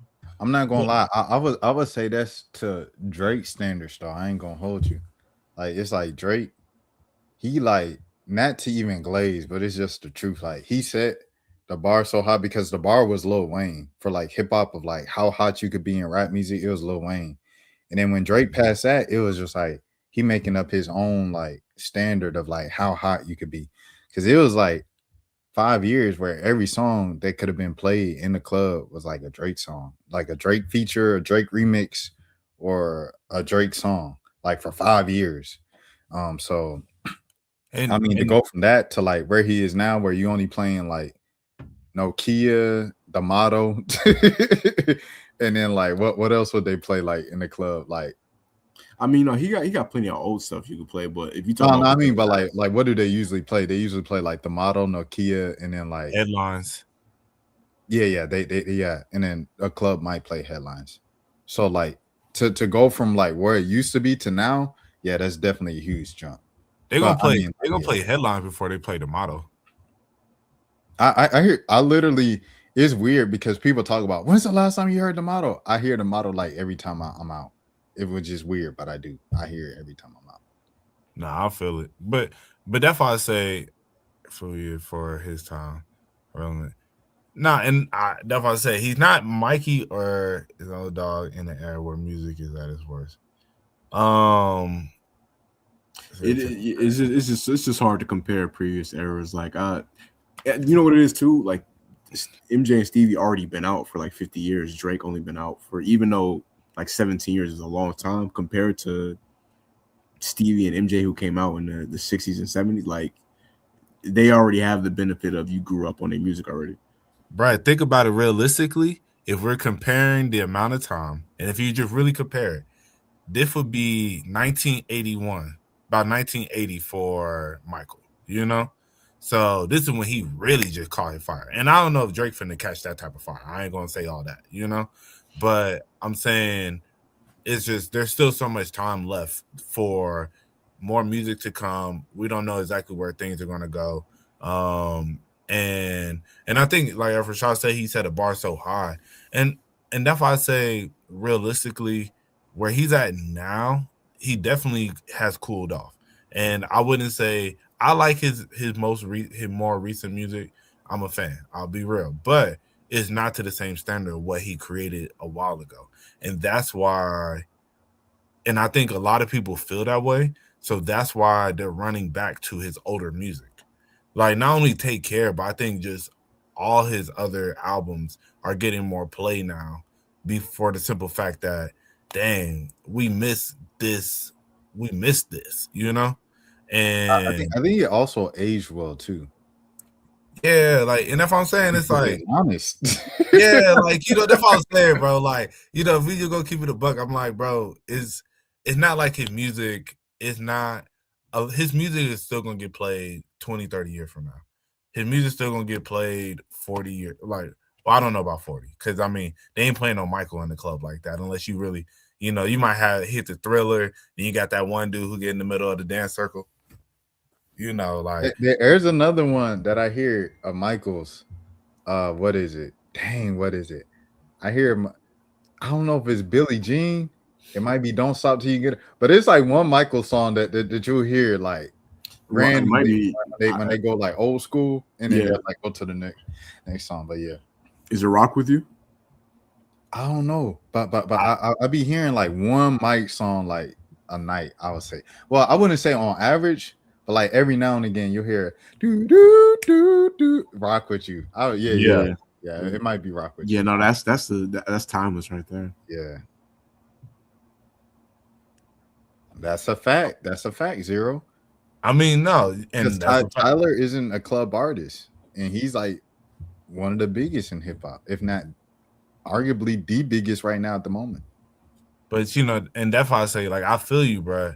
And because you saying like nobody listening to it, but clearly somebody listening to it if he's the most streamed artist of the year. And so that's just the realization of it. Like, you could say, just like I don't know nobody who listens to Taylor Swift. You know, what you finna say, Rashad? Before let's wrap this up, I just made and bought my journey car every hit. Yeah, that's what I'm saying, bro. What are we doing? What are we doing? What are we talking about? I don't know where it's going. What are we talking about? I'm sorry. I didn't mean to laugh. Hey, prayers up. Hey, everybody just pray. Just pray for it. That's what I'm saying. But that's what I'm saying. On Apple Music, and I think he was number 2 or 3. No, I think he might have been number 3 on Spotify. So, and this is my bad. This is the entire, you know, Spotify, Apple Music, he was the number one streamed artist, and then Spotify, I think he was like 2 or 3. And I think it was Taylor Swift and Bad Bunny above him.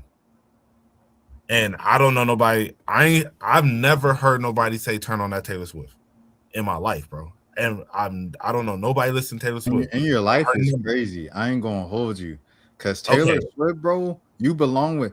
And you seen the underwater, like Taylor Swift, like back in like 2012, 2000. Taylor Swift. You're right. I was being dramatic, bro. I was being dramatic. You right, but I will say, I'm not actively listening to I don't actively hear nobody say I want to, like, they're not playing Taylor Swift around me, but I'm not around that people. Okay, so yeah, he was number 4. So I'll give you that. The Weeknd was over him on Spotify. But Apple Music, he was number 1 for sure. Yo, that song "Birds of a Feather," bro, by Billie Eilish, bro. I love good, bro. Bro, I love that song. Yo, you know that song, Jelani? No, I'm gonna have to go listen to it. I probably have heard it before. There'd be a lot of songs I know. I was probably a year late on that song, but Kai Cenat was apparently like in love with that song and playing it on stream all the time. I still wasn't that hip to it, bro. I just like, she lost all the Grammys for it and she performed it, and I was like, oh yeah, I heard this song before, in passing. When a song's so big, you hear it. It's kind of like Sabrina Claudio and Sabrina Carpenter and all them, like. Like you be hearing their songs in passing, but you don't really like listen to them, but you know them because you just hear them everywhere. Mm-hmm. And like, I just let it be. But for some reason, bro, I just like sat down and listened to it, bro. And it's such a beautiful song. Like, I didn't think Billie Eilish could outdo Bad Guy, but like she did with that joint, bro. Like, she did her thing. I ain't gonna hold you. It's a great song. You gotta listen to it. What made me I really got onto it probably about a month ago. Like, I've heard it multiple times, like out and stuff, but I never listened to the full song. And it was, I saw a clip. I followed this one Instagram page called How Songs Were Created. And it was her and Phineas, her brother, in the room, like working on it and like seeing them like cook it up and stuff. And then I was just like, just listening to it. I was like, okay, like, you know what? Let me go ahead and like, let me really go listen to this song. And man, I went and listened to it, bro. I was like, oh, bro, this is beautiful, bro. This is like, yeah, birds of a feather, we should stick together. And I was like, yeah, this is it. Another song that, what do you say? I might have to go stream it. I probably heard it though. I gotta. Like you definitely heard it. You definitely heard it. Another song that I caught on late to, that song by Chappell Roan, Pink Pony Club. That, you know who put me onto that song? My mom loves that song. Stub Buds. Yeah. Really? Stub Buds put me on that song. Bro, she made that song in like 2020?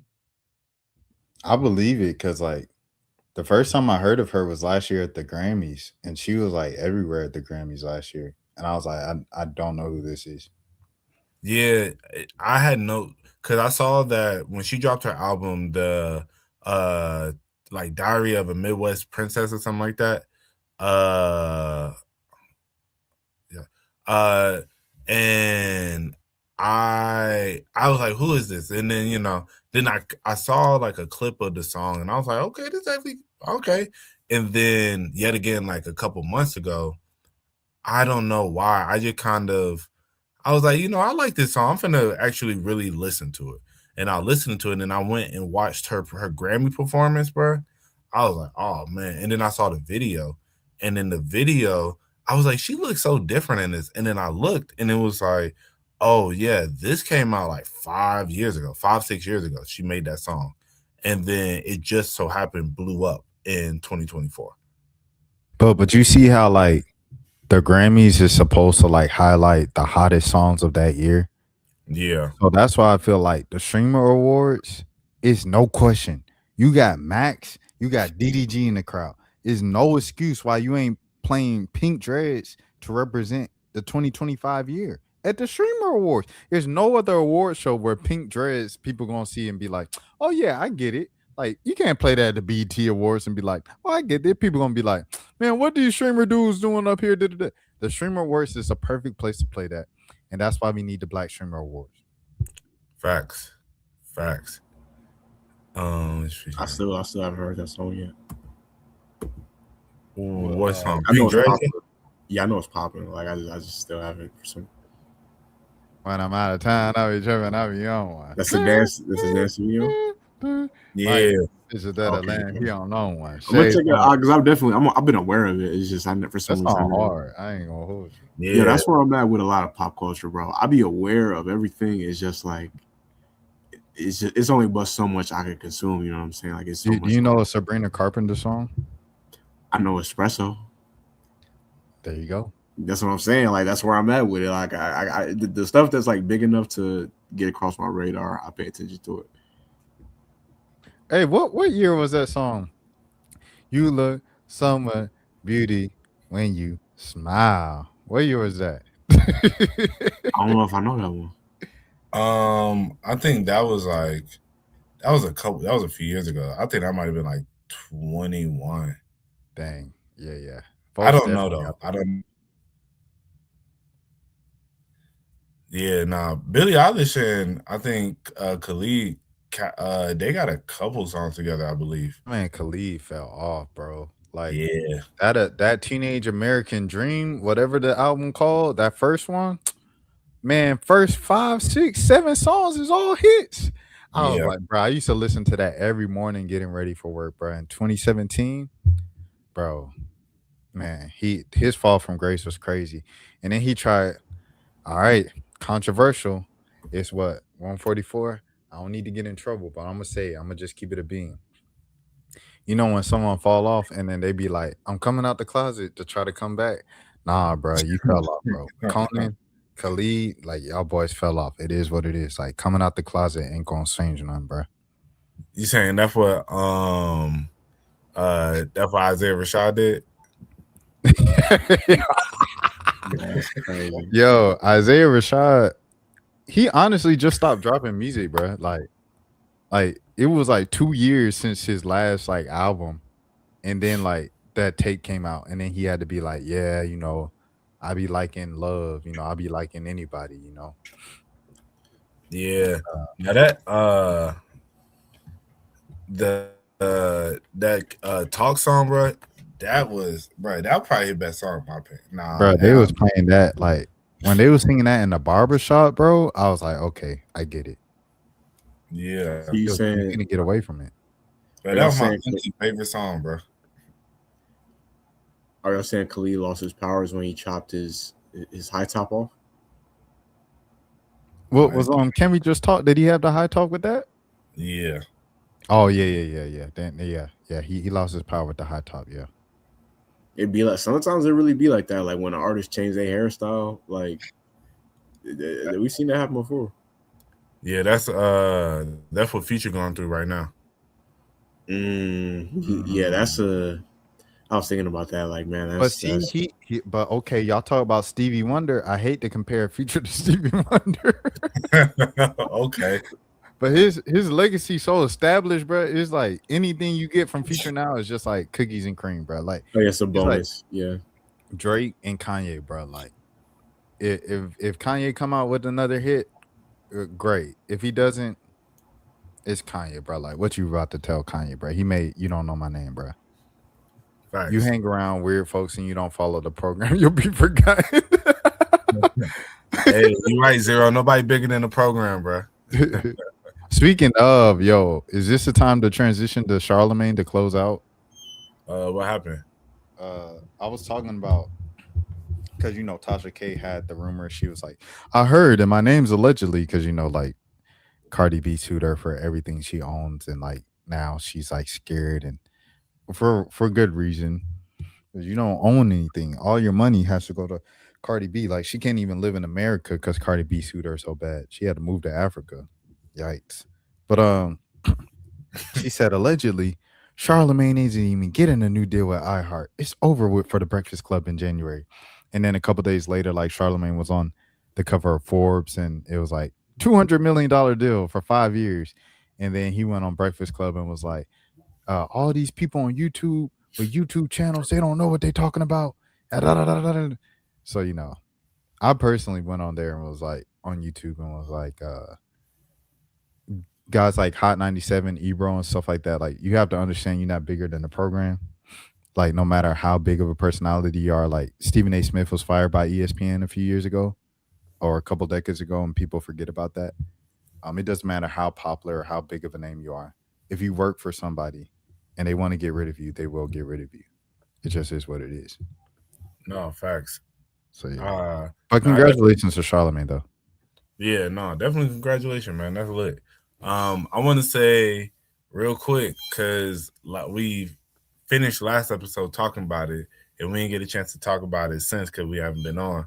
So the Diddy doc, what's everybody's thoughts? I haven't finished it. I'm on the last finished episode. it? I got like 40 minutes, but I've seen everything else. What was your thoughts, Giovanni? Yeah, there was a lot I knew about as far as like the older stuff. Like I knew a lot of those stories just off the strength of like Biggie being one of my top 5 favorite rappers. Like, and just I've went down the Tupac and Biggie like rabbit hole a lot, but like it was it's like it makes, I'm not excusing anything that he's done, but like it does. If you think about somebody who was famous in the 90s and the 2000s when like you could really get away with a lot of stuff because there was no social media, the idea of him doing something to like Cassie or something like in the hallway and like not really thinking about it, and just after a certain point just moving reckless and just doing a lot of wild stuff and not really caring about the consequences. When you look at all the stuff he got away with, it makes sense. Like that he kind of reached a certain point where he just felt like he was invincible because he kind of, you know, they get the saying like the cats have 9 lives. Like it's been plenty of times when you think about, and they showcase it in the documentary, like all the times he could have died where somebody else died, or he could have went to jail where somebody else went to jail. He had a bunch of those situations. So yeah, you know, you live like that after a certain point and you keep wilding out for 30 years. After a certain point, it's like, all right, bro, you know, they'll catch up to you eventually. No, facts. I definitely agree with a lot of stuff that it didn't really change my view on him because I was already like, yeah, this person, he was who we thought he was. You know, after everything came out with the Cassie situation and just the trial in general, I think none of the stuff that I saw in the doc really surprised me. One thing that was funny to me was how everybody was like, man, Diddy had no musical talent. This man couldn't do nothing. It took him 6 months to rap 8 bars. It's a few things of like real hate that just shines through. And that was 50 Cent, just real hate, just a sprinkle on top of. Oh yeah, by the way, he had no talent. Like put that part in where he said like he couldn't record no music because he had no talent. Yeah, because I will say one thing that I thought about as I watched this, and I don't know if this is right or wrong, but as I'm watching it, you know, they talking about he has no musical talent, this, that, and the other. I'm like, well, this man was talented at something. Yeah, exactly. Like he, you know, yeah, like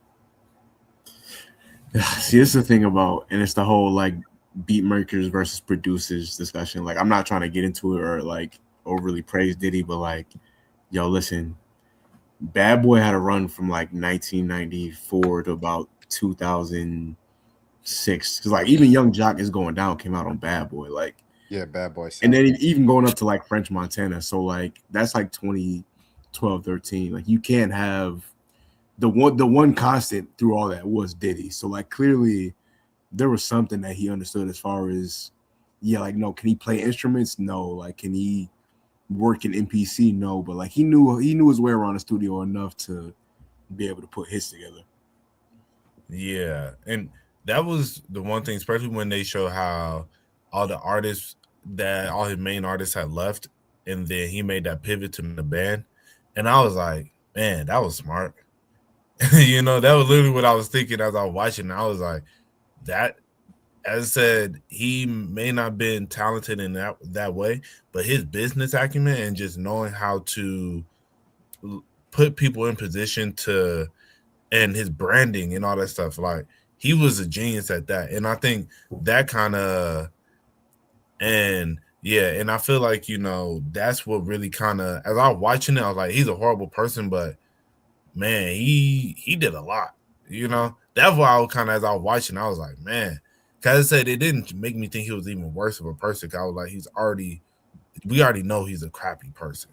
So what started to kind of stand out to me was just as they talking about, oh yeah, when he got who was it? Was that Boyz II Men? Was that Jodeci that he had? Jodeci. Oh, he had Jodeci, yeah. When he was on, how he came up with their whole image and all this stuff like that. And I was like, that was actually okay, and stuff like that. That was his talent right there. Yeah, him knowing how, yeah. Yes, that's true. No, he ain't lying. Yeah, no, facts. And he learned from them and then took it to another level. But then in the midst of that, he got too deep into a bunch of whole other stuff. And I will also say one thing, that when I was watching him, when they said that he was showing the video of him having sex with, that first lady, back in the early 90s and stuff. And at first I was just like, why would he do that? But then when they explained that, who is that?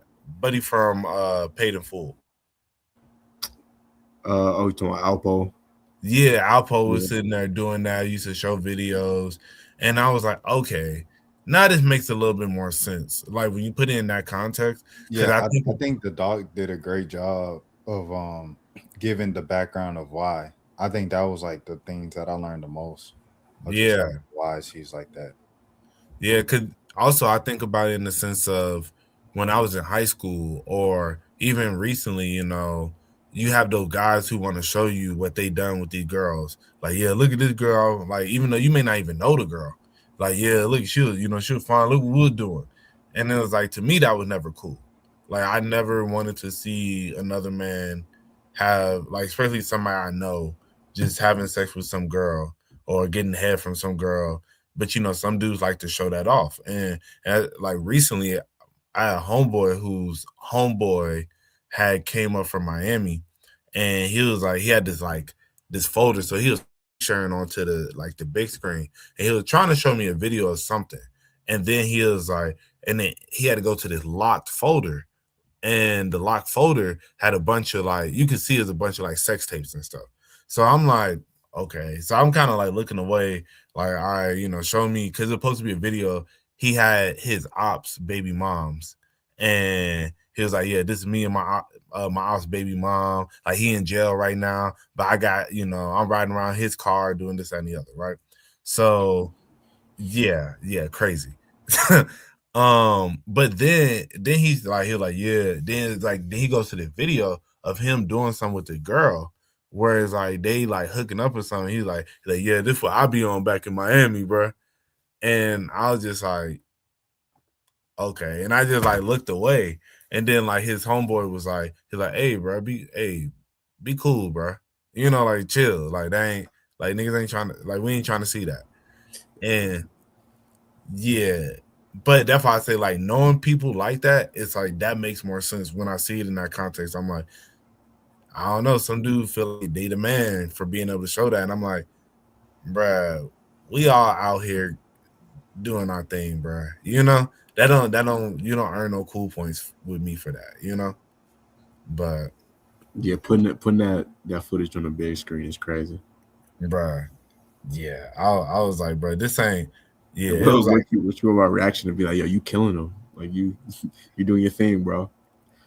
No, standing up and dapping him. Hey, bro, you did what needed to be done. Right. He said, double salute, big bro. Oh, you out there like that? Come on, man. Hey, man. Hey, excuse me. I needed to greet you with a little more respect, bro. I didn't know you was right. Right. Yeah. As I said, man, that's very crazy.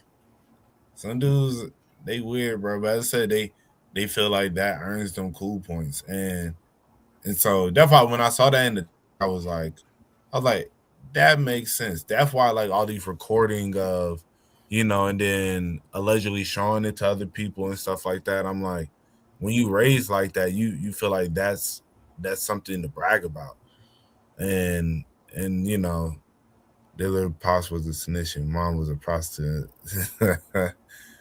I mean, yeah, and he did it.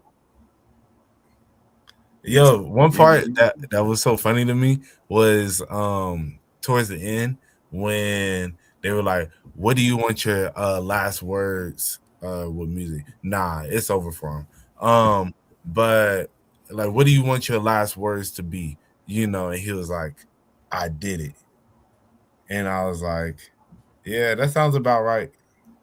Oh, hey, hold on. Let me, because he asked, "Can Diddy redeem himself?" Let me be very clear. Like, is he gonna be at the Oscars or the Grammys or anything like that ever again? Probably not. But are some of these same artists that was making fun of Diddy all this time and making no Diddy jokes and clowning him, if he gets out like 2029, 2030, and he starts to get back like a little lit, like he, somehow or another, he doesn't get drained by these cases and he still has some bread left. Listen, these dudes would be, let him throw a Memorial Day party in Miami when he comes back. It's going to be some celebrities out there. You're going to see some people, I'm telling you, in like 4 or 5 years, you're going to see some people taking pictures with Diddy. It's going to be happening real slow. Kanye, you saw Kanye try to jump out there and be first. Like a few months ago, like this summer, he was trying to be, he was doing the songs with his son, and he was trying to be the first, but it just didn't catch on. But no, it's gonna be some people that embrace Diddy when he comes home. I guarantee you. He said, "What label is French?" He was on Bad Boy. I don't know where he's at now, but he was on Bad Boy at one point. For like he was like the main low key. Like it was one point where like the only people on Bad Boy was Diddy, Dirty Money, French Montana, Machine Gun Kelly. Maybach? Say it again. I'm about to say, ain't French signed to Maybach? I don't know if he was ever officially on MMG. He might. I think it might have been like a joint venture. Actually, Interscope, Epic, Gamma, and Coke Boy. That's crazy. Signed to it. That say he was signed to that. Facts. That used to be. Hey, no. Kendrick Euphoria, bro. That had some of the funniest lines, bro. Like I was thinking about that the other day, bro. Nah, facts. There used to be a thing though where you'd have like this is the same thing with Ye. Like Ye was signed to Rockefeller and Def Jam and Universal. You know what I mean? Yeah, like that used to be a real thing. Right. On a quick side note, I had looked up because I was going in when you were talking about the whole Stevie Wonder thing and with Michael Jackson, and I was going to say, I think in comparison to the fact that Stevie didn't really have no hits in the 90s, Michael didn't have no hits until the end of the 70s, and then Stevie had hits throughout the 70s, so it kind of evens out a little bit. But then I was looking, and so I was looking, Beat It never went number one in Australia and in a few other countries. And I was like, Beat It never went number one in these places? That's crazy. And so I was thinking, I was like, what could be the song that went over it? Then I realized Billie Jean came out that same year. So I was like, Billie Jean probably just held the spot the entire time. Yo, the numbers for Thriller, like when you look them up, it doesn't make sense, bro. Like it was the top selling album of 1983 and 1984. Remember when Chris Rock tried to say like My Beautiful Dark Twisted Fantasy is the biggest American album since Thriller? I thought that was kind of like a crazy campaign to push. I think I don't know if he said it was the biggest. I think he said it was the best. I mean, I remember him saying he said it was the best album of all time. I mean, yeah, it's not the best all the time, but it's up there. I don't even know if that's Kanye's best album like that, but I guess that's a hot take. I mean, what album would you put over it? I'll put Late Registration and College Dropout over My Beautiful Dark Twisted Fantasy. Nah, I can't do it, bro. sonically, bro, he got into a whole different bag. Just with all the, especially with all the features on every song is perfect. I think Late Registration and College Dropout, they're both great albums. But then when it's just like the polish, like how polished My Beautiful Dark Twisted Fantasy is, and then as I said, with all the different features, how they're all perfectly placed, and the production is just such high level. You know, if you want that, you know, older, you know, the classic samples and all that, then yeah, I'll give you that. But I think it's just the level that My Beautiful Dark Twisted Fantasy is at. It's, I don't know, man. That for me personally. Yeah, Late Registration is my was you gonna say something, Rashad? I didn't mean to cut you off. Oh no. I'm about to say that.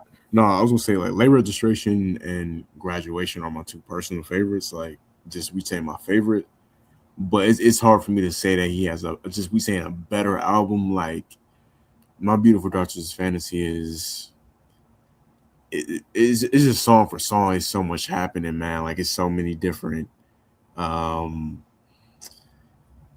It's just a lot going on, man. Like, there was so much that went into that album as far as like the amount of people that worked on it and the build up, and yeah, like it's hard for me to say he has a better. But if you ask me what's my personal favorite, it will be either Late Registration or Graduation. Can we get much higher? So high. Crazy. One of the best rap album intros. Right. Yeah, with Nicki, right. I'm telling you, dog. Who will survive in America, man? Crazy. Yeah, Lost in the World. Like come on, man. It's I'm lost in the world. You know what had me like appreciating Drake a little more? When I just had like Shuffle on the other week, and You Fancy Huh came on. And when you think of You Fancy Huh, you think of like Swiss Beats. That's a Drake song. When I saw that, I was like, Drake got hits you don't even remember he got. Bro, you know what Drake song that was like a big song when it came out that they never shot a video for it, so it got forgot about. Bro, Drake and Nicki Up All Night. Oh yeah, bro, that was like that song was getting played on the radio but they never shot a video, so I feel like if you wasn't there, like that's not one of the Drake songs that kind of lasted the test of time. But it goes to that point that Drake has some, like, even like a Timbaland Say Something, like that was 2009, bro. Drake has not to be like overly glazing, but yeah, Drake definitely has a crazy catalog. Say something, babe. Say something. little dance move there was, yeah. Timbaland kept a crazy dance move for a video. Yeah, I'm better than all of them. I'm better than. Now, you know, and then like as a fan, one thing I've always appreciated just how he always pushed the boundary of the music that he made. And I think about on facts, Chris Brown Crazy. In So Far Gone, and the song I think it's like Leaky Lee. And he has a song, it's called like I Think I'm Falling in Love. It's like something like that. But it's like kind of the same kind of vibe of I should be downtown whipping on the way to you. You know, kind of similar to that, where it's kind of that poppy, but I don't know, kind of techno. Like, I don't know exactly. Feel No Ways? Yeah, Feel No Ways. Like, but that's what I'm saying, that vibe of a song. Excuse me, sorry. No, you're good. Yeah, and that's where, and I think back on like the older songs that he had that were in that, like I think with So Far Gone, he really was like, I'm finna get into different bags. And that's where he first kind of experimented with it. And that's one thing I always appreciate about it. And that's why, like, you look back on, when I say him always being like true to himself, because he came in the game just trying to make music that he clearly liked, you know? Who can face T.I. in the verses? Gucci. No, I'm joking. Very few people. Very few rappers. T.I. is very underrated. T.I. is. T.I. from like, I've said like T.I. was legitimately like the biggest rapper on earth at one point. Like you said, like 2006 when ATL the movie and the King album came out in the same year, T.I. was the biggest rapper. You say Swagger Like Us. You say I would say like 06 it was T.I. and then Wayne kind of took over like 08, right? You would say 08? I hear what you said. My bad. Wayne 08. From like T.I. Yeah, you said T.I.'s run was from like 03 to like 08. Now he wasn't the biggest rapper in 03 or 04, but like as far as him, like when trap music came out, that's when I feel like he first really blew up nationally. Marco Plus made this argument on the Breakfast Club.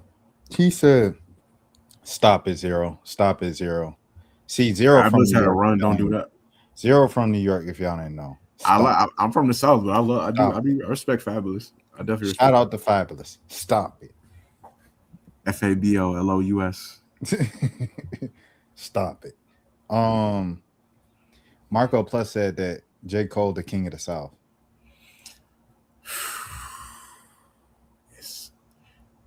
We don't think about J. Cole as a Southern rapper because of how he raps. So, but if we, no, I just can't. J. Cole and T.I. face in the verses. You know what I'm saying? Like, it depends who they perform in front of. Facts. Because if it's a crowd that's like 30 and up, T.I. would probably, even though J. Cole, like we. I was about to say J. Cole fans now is 30 and up. Yeah, that's true. So maybe like 40 and up. Yeah, T.I. will win. But I grew up. I was a kid. She's like I was a kid when T.I. came out, but I was a teenager when J. Cole came out. So like I have way more memories of T.I.'s music than J. Cole's music. Yeah, realistically, if J. Cole and T.I. did a versus in the South, like T.I. is wiping J. Cole, bro. Yeah, not even close. Not even. And I would say you may have a chance if it's like up north that J. Cole might win, maybe. But I think overall, honestly, man, yeah, I think unless you under about 35, bro, 35 and younger, the only people that finna where you'll get a chance for J. Cole to win. Like, and I really think, just to keep it a buck with you, I think it'll be that 35 to about 28 range. The people who, when J. Cole was making that music for like the kids who are going through those college experiences and he'll making that music in real time, I think, you know, it's going to relate to them and hit for them a little bit differently than it would for somebody a little bit younger. Cause then I don't know. Cause I think like T.I. gonna play some hits and then it's just gonna get the crowd rocking. But it has to be the people who personally connect with J. Cole for his music to win. Because I don't even think I would. J. Cole, one of my favorite rappers. J. Cole is honestly my favorite rapper. Like Drake is my favorite artist, but as far as just rapping, J. Cole is my favorite rapper. And I still think T.I. will win. Like, if I was sitting there and then T.I. played 24s, bro, I don't know what J. Cole gonna play. Did that for me. Yeah, I'm losing my mind. Yeah, J. Cole got his stuff, obviously, like he could play like, you know, GOMD. You say he could play what? GOMD. J. Cole could play the whole 2014 Forest Hills Drive. J. Cole different. T.I., bro. T.I. got like some real, like, bro. T.I. got anthems. I know T.I. Like, you got to think about it like this, bro. Growing up, and I've said this before, it was literally for me, Kanye West, Andre 3000, Outkast, T.I., and then like Michael Jackson. Like literally, and then Joe Johnson. Like that was like my Joe Johnson's hilarious. As far as your main people that you looked up to, the people that I like looked up to as a child in elementary school. Wait, I think Zero brought up. I think he meant Mr. Nice Watch. The J Cole. That's one of the listen. I love Jay-Z. That's one of the worst songs ever made, and I hate that that's the one time that they ever collab. No, that's not the one time because they did A Star Is Born on Jay-Z's album, but Yeah, those are the only two songs they have, and Mr. Nice Watch was terrible. That's Every weird. day is That's weird. They only have something. 2 songs. Yeah, he kind of low key Jay-Z low key treated J. Cole like his redheaded stepchild. Like he never really fully, which is crazy because J. Cole became crazy successful, but he never really embraced him the same way he did like Kanye eventually. The beat was fire for 2011 because it was like on some like dubstep type stuff, but like it didn't age well. It'll all work out. That's a great beat. That simple. Shout out Lil Wayne. Shout I don't out even know the song. But Wait, but are you I know- talking about? Wait, are we talking about the same song? No. I just jumped to a whole nother song. Oh, okay. It just popped in my mind, so I brought it up. It's, Yeah, Let It All Work Out by Let It All Work Out by Lil Wayne, but the sample is Sampha, and it is called. Dang, what is it called? I was just listening to it too. Shout out to Tim's. Yo, I want to say this too on a side note. Earl Sweatshirt, literally one of the most underappreciated artists. I wouldn't say artists, rappers of his generation. I think he's one of the best to do it ever, and he'll never get that credit. But I just want to say that Earl Sweatshirt, one of the greatest to ever do it. And shout out to Earl Sweatshirt. Yeah, the I've song been called Earl. Indecision by Sampha. Shout out to Sampha. Shout out to Tim's. Definitely shout out to Tim's for sure. Shout Facts. out Tim's. Hey, shout out Dave. No shout out to Dave. No shout out to Dave. No shout out to Dave. Shout out Tim's. Hey, I gotta respect the game. Shout out to YT. Shout out to Figgy. Shout out to Jim Legacy. Man Tim, you know what I mean? Mandem, you know what I mean? Shout out Timothy Chalamet. Shout out Pink Panthers. All right, that all shout outs. Jay-Z, like Diddy, he had a lineup but didn't know how to manage them. I think Jay-Z did a good job with this Rock Nation, guys. He did good with Rihanna. I mean, come on, yeah. Like Cameron briefly was on Rockefeller, even though it was more like a Dame Dash thing. I mean, Dipset was briefly on Rockefeller. Beanie Siegel, State Property. He did. And then like once he took over Def Jam, I think he signed Rihanna. I want to say he signed Neo too. I could be wrong, but like, Hey, bear down. So I feel like you get that 3, it don't matter what else you do. Facts. It's like Lil Wayne, right? Like, oh yeah, he's Yeah. good for life. Yeah, Drake and Nicki, and then it was like, oh, Lil Wayne knows how to pick them. Like, like Diddy could live off of like Mary J and Biggie for the rest of his life. That's not even Jodeci and everybody else in Mace. Facts. yeah, it's cemented. And Danity Kane. All right. Facts. And Machine Gun. All Kelly. right, well, that's it. You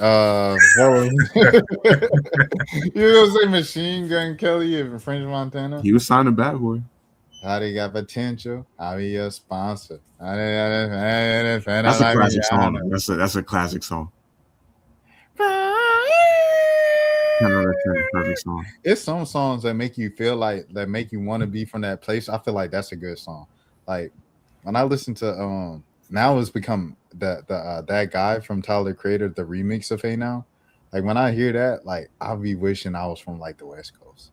Like when I hear like the ASAP, like I said, it must be the first ASAP joint that got popping.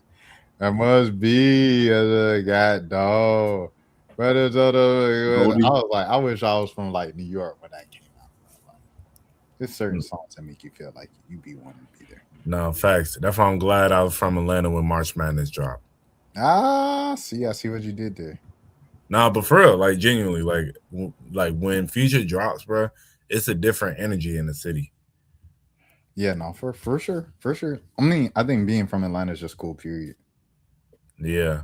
Oh, last thing I want to say about the Diddy doc, bro. You know, some of them people, like I get their stories, but they're definitely enabling. And one person whose story was just crazy to me, Lil Rod. That man said, I saw Diddy shoot somebody in the bathroom to finish his album. So I ain't say nothing. And then he invited me back to the crib after you just saw a man shoot somebody. Okay. You go to the crib. Now you recruiting prostitutes to bring them back to the crib. Diddy ain't force you to do that. You ain't never say he forced you. He just said, hey, put on the hat. They know the deal. But you like, I gotta finish this album. Okay. Then you talking about, yeah, man, I'll wake up, I ain't know what happened. Sometimes it'll be girls next to me. Sometimes it'll be Diddy next to me. I'll wake up sore. But I gotta finish this album. So I was like, bruh, you know, it's like I feel you that you went through some crazy stuff, but at what point is the money worth it? And I think that's where, with some of these people watching this, that's where also I was like, bro, y'all, I get y'all with, you know, some of y'all is like, dang, you know, he did y'all dirty.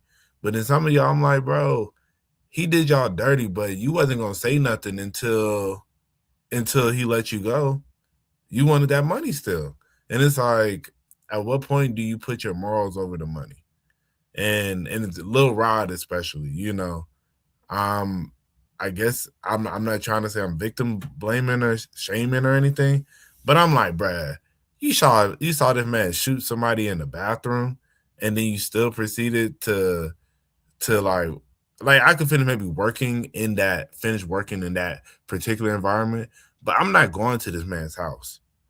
Like, that's for sure. And then you say you wake up the next morning and you sore and Diddy next to you, I'm crashing. Like, bro, there's no amount of money that's finna just make me be like, oh, man, but, you know, I got to get the placement on this album. Like, bro, you got me bent, bro. Like, I ain't going to hold you, bro. Diddy probably would have killed me.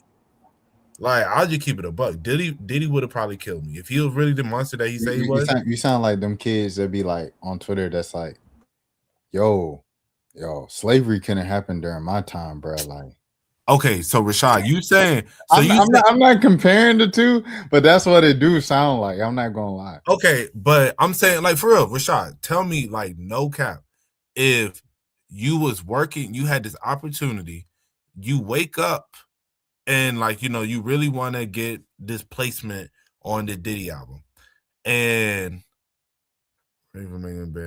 okay, and so you really want to get on this album, but then you're clearly getting drugged where you don't remember. Wow. Yeah, and you don't remember what happened the night before, and you wake up sore, and you got a man next to you, bro. I'm not. First of all, I'm crashing out if it's a dude in the bed next to me when I wake up that I don't remember falling asleep next to. That's what I'm saying. Another grown man doing next, like, especially if I don't even know you. If it's one of the bros and we was out or something like that, and folks just got tired while they was supposed to change, and then they just, you know, just fell asleep. Hey, that's one thing. That's the bro. I ain't gonna hold you. Like, you know what I'm saying? We on the trip, everything like that. We in the same hotel room. You were supposed to change, you forgot, and you end up falling asleep. It is what it is. It happens. If it's something like we working on something and it's a grown man I don't really know like that, but I'm trying to work with him, I'm supposed to be his coworker, and that's crazy. That's crazy. Especially if I wake up sore. It's like, bro, why'd I wake up sore? Don't worry about it, bro. Let's go make these hits. Okay, dad. Like, nah, I ain't doing that, bro. Like, that's crazy, bro. Like, that's what I'm saying. I would have just quit. I would have quit, bro. Like, I ain't gonna lie, like, cause I ain't gonna lie, cause you got to think about it like this, bro. Like, everybody know about the Diddy, like, Biggie conspiracy. Like, my cousin raised me up on that when I was in high school. I don't know if you remember this, Mo. One day in philosophy club, I just brought it up, and they was like, "Oh, that sounds like a conspiracy. This is philosophy club," and then they kind of like moved on to the next thing. But I brought it up because that's what, like, my cousin raised me on, like, the Diddy Biggie thing. So it's you know what I mean? He said not on the same bed. You better be faking also on the sofa chair. I'm saying it happens, bro. If you sleep, bro, you sleep. Like it happens. Like y'all get what I'm saying, right? Yeah. Yo, this went like this is conversation. It's crazy because we went from like close to Diddy pounding niggas out. Listen, like it's I'm at a loss for words as far as what to say about this topic. Listen, any situation, you know, where you, yeah, man, it's just it's a lot going on, man. He said, "No, I'm not sleeping next to the dude." I've had situations where, like you said, if it's the bro, like the real bro, I've had situations where I might have slept like in the same bed, but like obviously we wasn't like cuddled up or anything like that. But that's what I'm saying. Yeah, waking up sore is that's a totally different topic. Yeah, waking up sore is crazy. That's what I'm saying. I'm just genuinely telling you from my perspective, bro.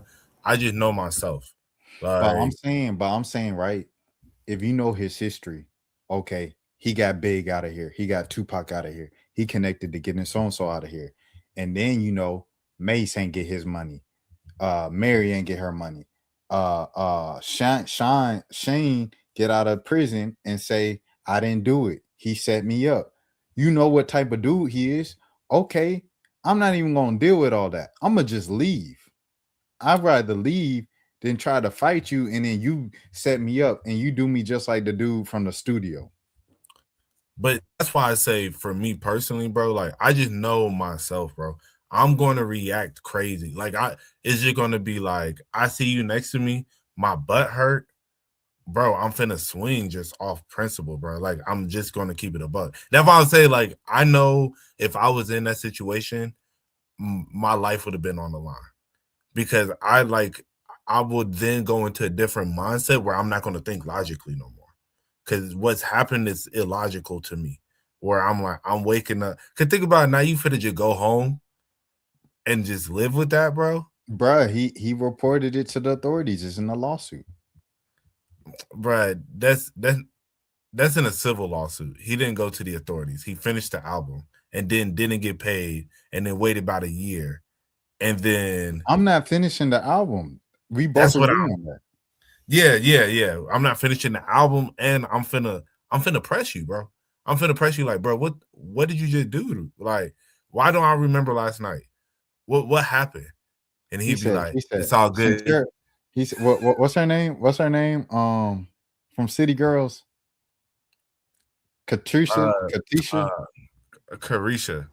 Bro, that's how irrelevant she's become. We forgot her name. You had the biggest record in the world, the biggest talk show on the internet, and we forgot your name. See where pandering gets you, people? It gets you nowhere. Stop pandering to folks. Carisha, can you bring in the waffles, please? And I'm talking about what happened? Carisha, can you bring in the breakfast, please? Hey, eat this. You're not yourself when you're hungry. That's probably how he responded. He said, let's get to the stew in 15 minutes. And what he did, he ate that breakfast in bed. He got a shower, and then he went to the studio. Yeah, he was like, yeah, eat these waffles, daddy. So remember the video with Meek Mill, bro? He said, yeah, daddy, with the fries, bro. Come on, bro. That's what I'm saying, bro. Bro, nah, did he be wild, bro? Yeah, but that's why, like, I'll say he definitely a victim if he was drugged. He is a victim because he was drugged from his recount, you know, and all that stuff. So I hate that happened to him. But at what point is that placement on that album still worth it? Because I get it. You thinking this is finna expand my career, but it's like you didn't. I guess you got the placement, and I don't know if that is what landed him with Leon Thomas and to be with T-Pain. Because now, like, I don't know if you know, he helped record Mutt. So Lil Rod, like, he's Grammy nominated for his production on Mutt, and he worked closely on that whole album and that particular song. And he tours with T-Pain now. He's like either the drummer or like guitarist on stage with T-Pain. So I don't know if that album propelled him into that, or if your own, because I'm like, if you already in these rooms with Diddy, you clearly you're being recognized already, you know? Yeah, he was on he was a part of like a gospel group or something like that. Like growing Yeah. up, he was like known as like a child prodigy, according to the lawsuit. Yeah, so hey man. But shout out to, I don't know who I want to shout out in that moment. What is the topic to close out on? Yeah. I like it's nobody I want to shout out at it actually. So Hey, yo, shout out to Aiden Ross. Right. Hey, shout out Anthony Joshua, man. That was a good fight. No, it wasn't. That was actually a pretty bad fight. That man, Anthony Joshua, bro. He putting the pressure on the fellas now. We got to get the 6-pack. Nah, facts. Yeah, he been built like that for a while. But now the woman done, they like, oh, don't man look like this anymore. I'm like, oh, thanks, guy. They finally brought him to America, bro. Cause that was the thing, he always fought in the UK. So that kind of took, it was interesting. Like around about like 2015, 2016, it was him, Deontay Wilder, and then Tyson Fury was coming up. But Deontay Wilder was pretty much like he was trying to get the big fight with Anthony Joshua for the longest. But he could never. Anthony Joshua's manager was like, no, I'm not booking this, because he's like, I'm going to protect my asset, and you knocking dudes out at a crazy rate. So I'm not even finna put my guy in that position, And so they end up just staying in the UK. And then Deontay Wilder kind of fought all over, but mainly like stateside. And that's why he grew so big in the States. Also just the way he was fighting. And then Tyson Fury came, and then Tyson Fury was like, I'll fight anybody. Like I'm with it. But I think him and Anthony Joshua never actually fought. I think they were supposed to fight, but then Anthony Joshua lost. And then at that point, Tyson Fury was like, it's not as profitable for me to fight you no more. Yeah, I remember when he lost. That's like the one that I was when I was introduced on the fight where he lost, because it was like the biggest fight at the time. Yeah. So Tyson threw the fight. They're talking about Jake Paul and Mike Tyson, yeah. Yeah. But all right, man. Y'all can find me on Instagram at RBMO___. You can find me on TikTok at RubberBandMo. And lastly but not least, you can find me on X at Monos_. Hey, shout out to my guy Dan. You can find me on Twitter. I'm barely on there. _Jelani 2 underscores.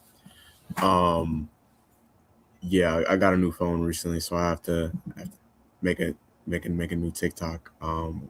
That's a whole nother discussion that we had privately. You guys didn't hear our private meeting, but if you made it this far in the podcast, I'm cool with breaking the fourth wall a little bit. But yeah, you can find me on Twitter for right now, _Jelani 2 underscores at the end. Not really active on there at all, but we do have a YouTube. Just we only have 6 subscribers right now, but we're gonna look up a year from now. I'm gonna remember this video. We're gonna see how many subscribers we have. Y'all with us in the trenches right now in the beginner stages. So we had a good 16 viewers on this live, and that's actually that's more than what that's pretty good. No, I'm saying it as a matter of like there's 6 subscribers on this channel, and but only 6. Yeah, but we got 16 viewers. Yeah, that's usually how it works. Yeah. Hey, shout out to Dan and Zero, man. We appreciate y'all participating. Oh yeah, you held it down late night too, 2:30 in the morning for sure. I'll put the link in the chat. But hey, Zero, go listen to some Take Care tonight, man. They appreciate it, Dan. That man Zero. He said go listen to some what? He said take care. Take care. Oh yeah, Zero. He hates LeBron, bro. Like you think someone who hate LeBron? Zero really hate LeBron James. Like, it's crazy. I ain't gonna lie. Who he a fan of? New York. Oh, He true. a fan of the Knicks. Oh.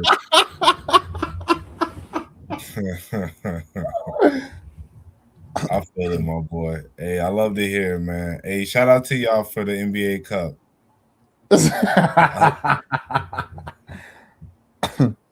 Hey, I hope they passing around medals for y'all boys.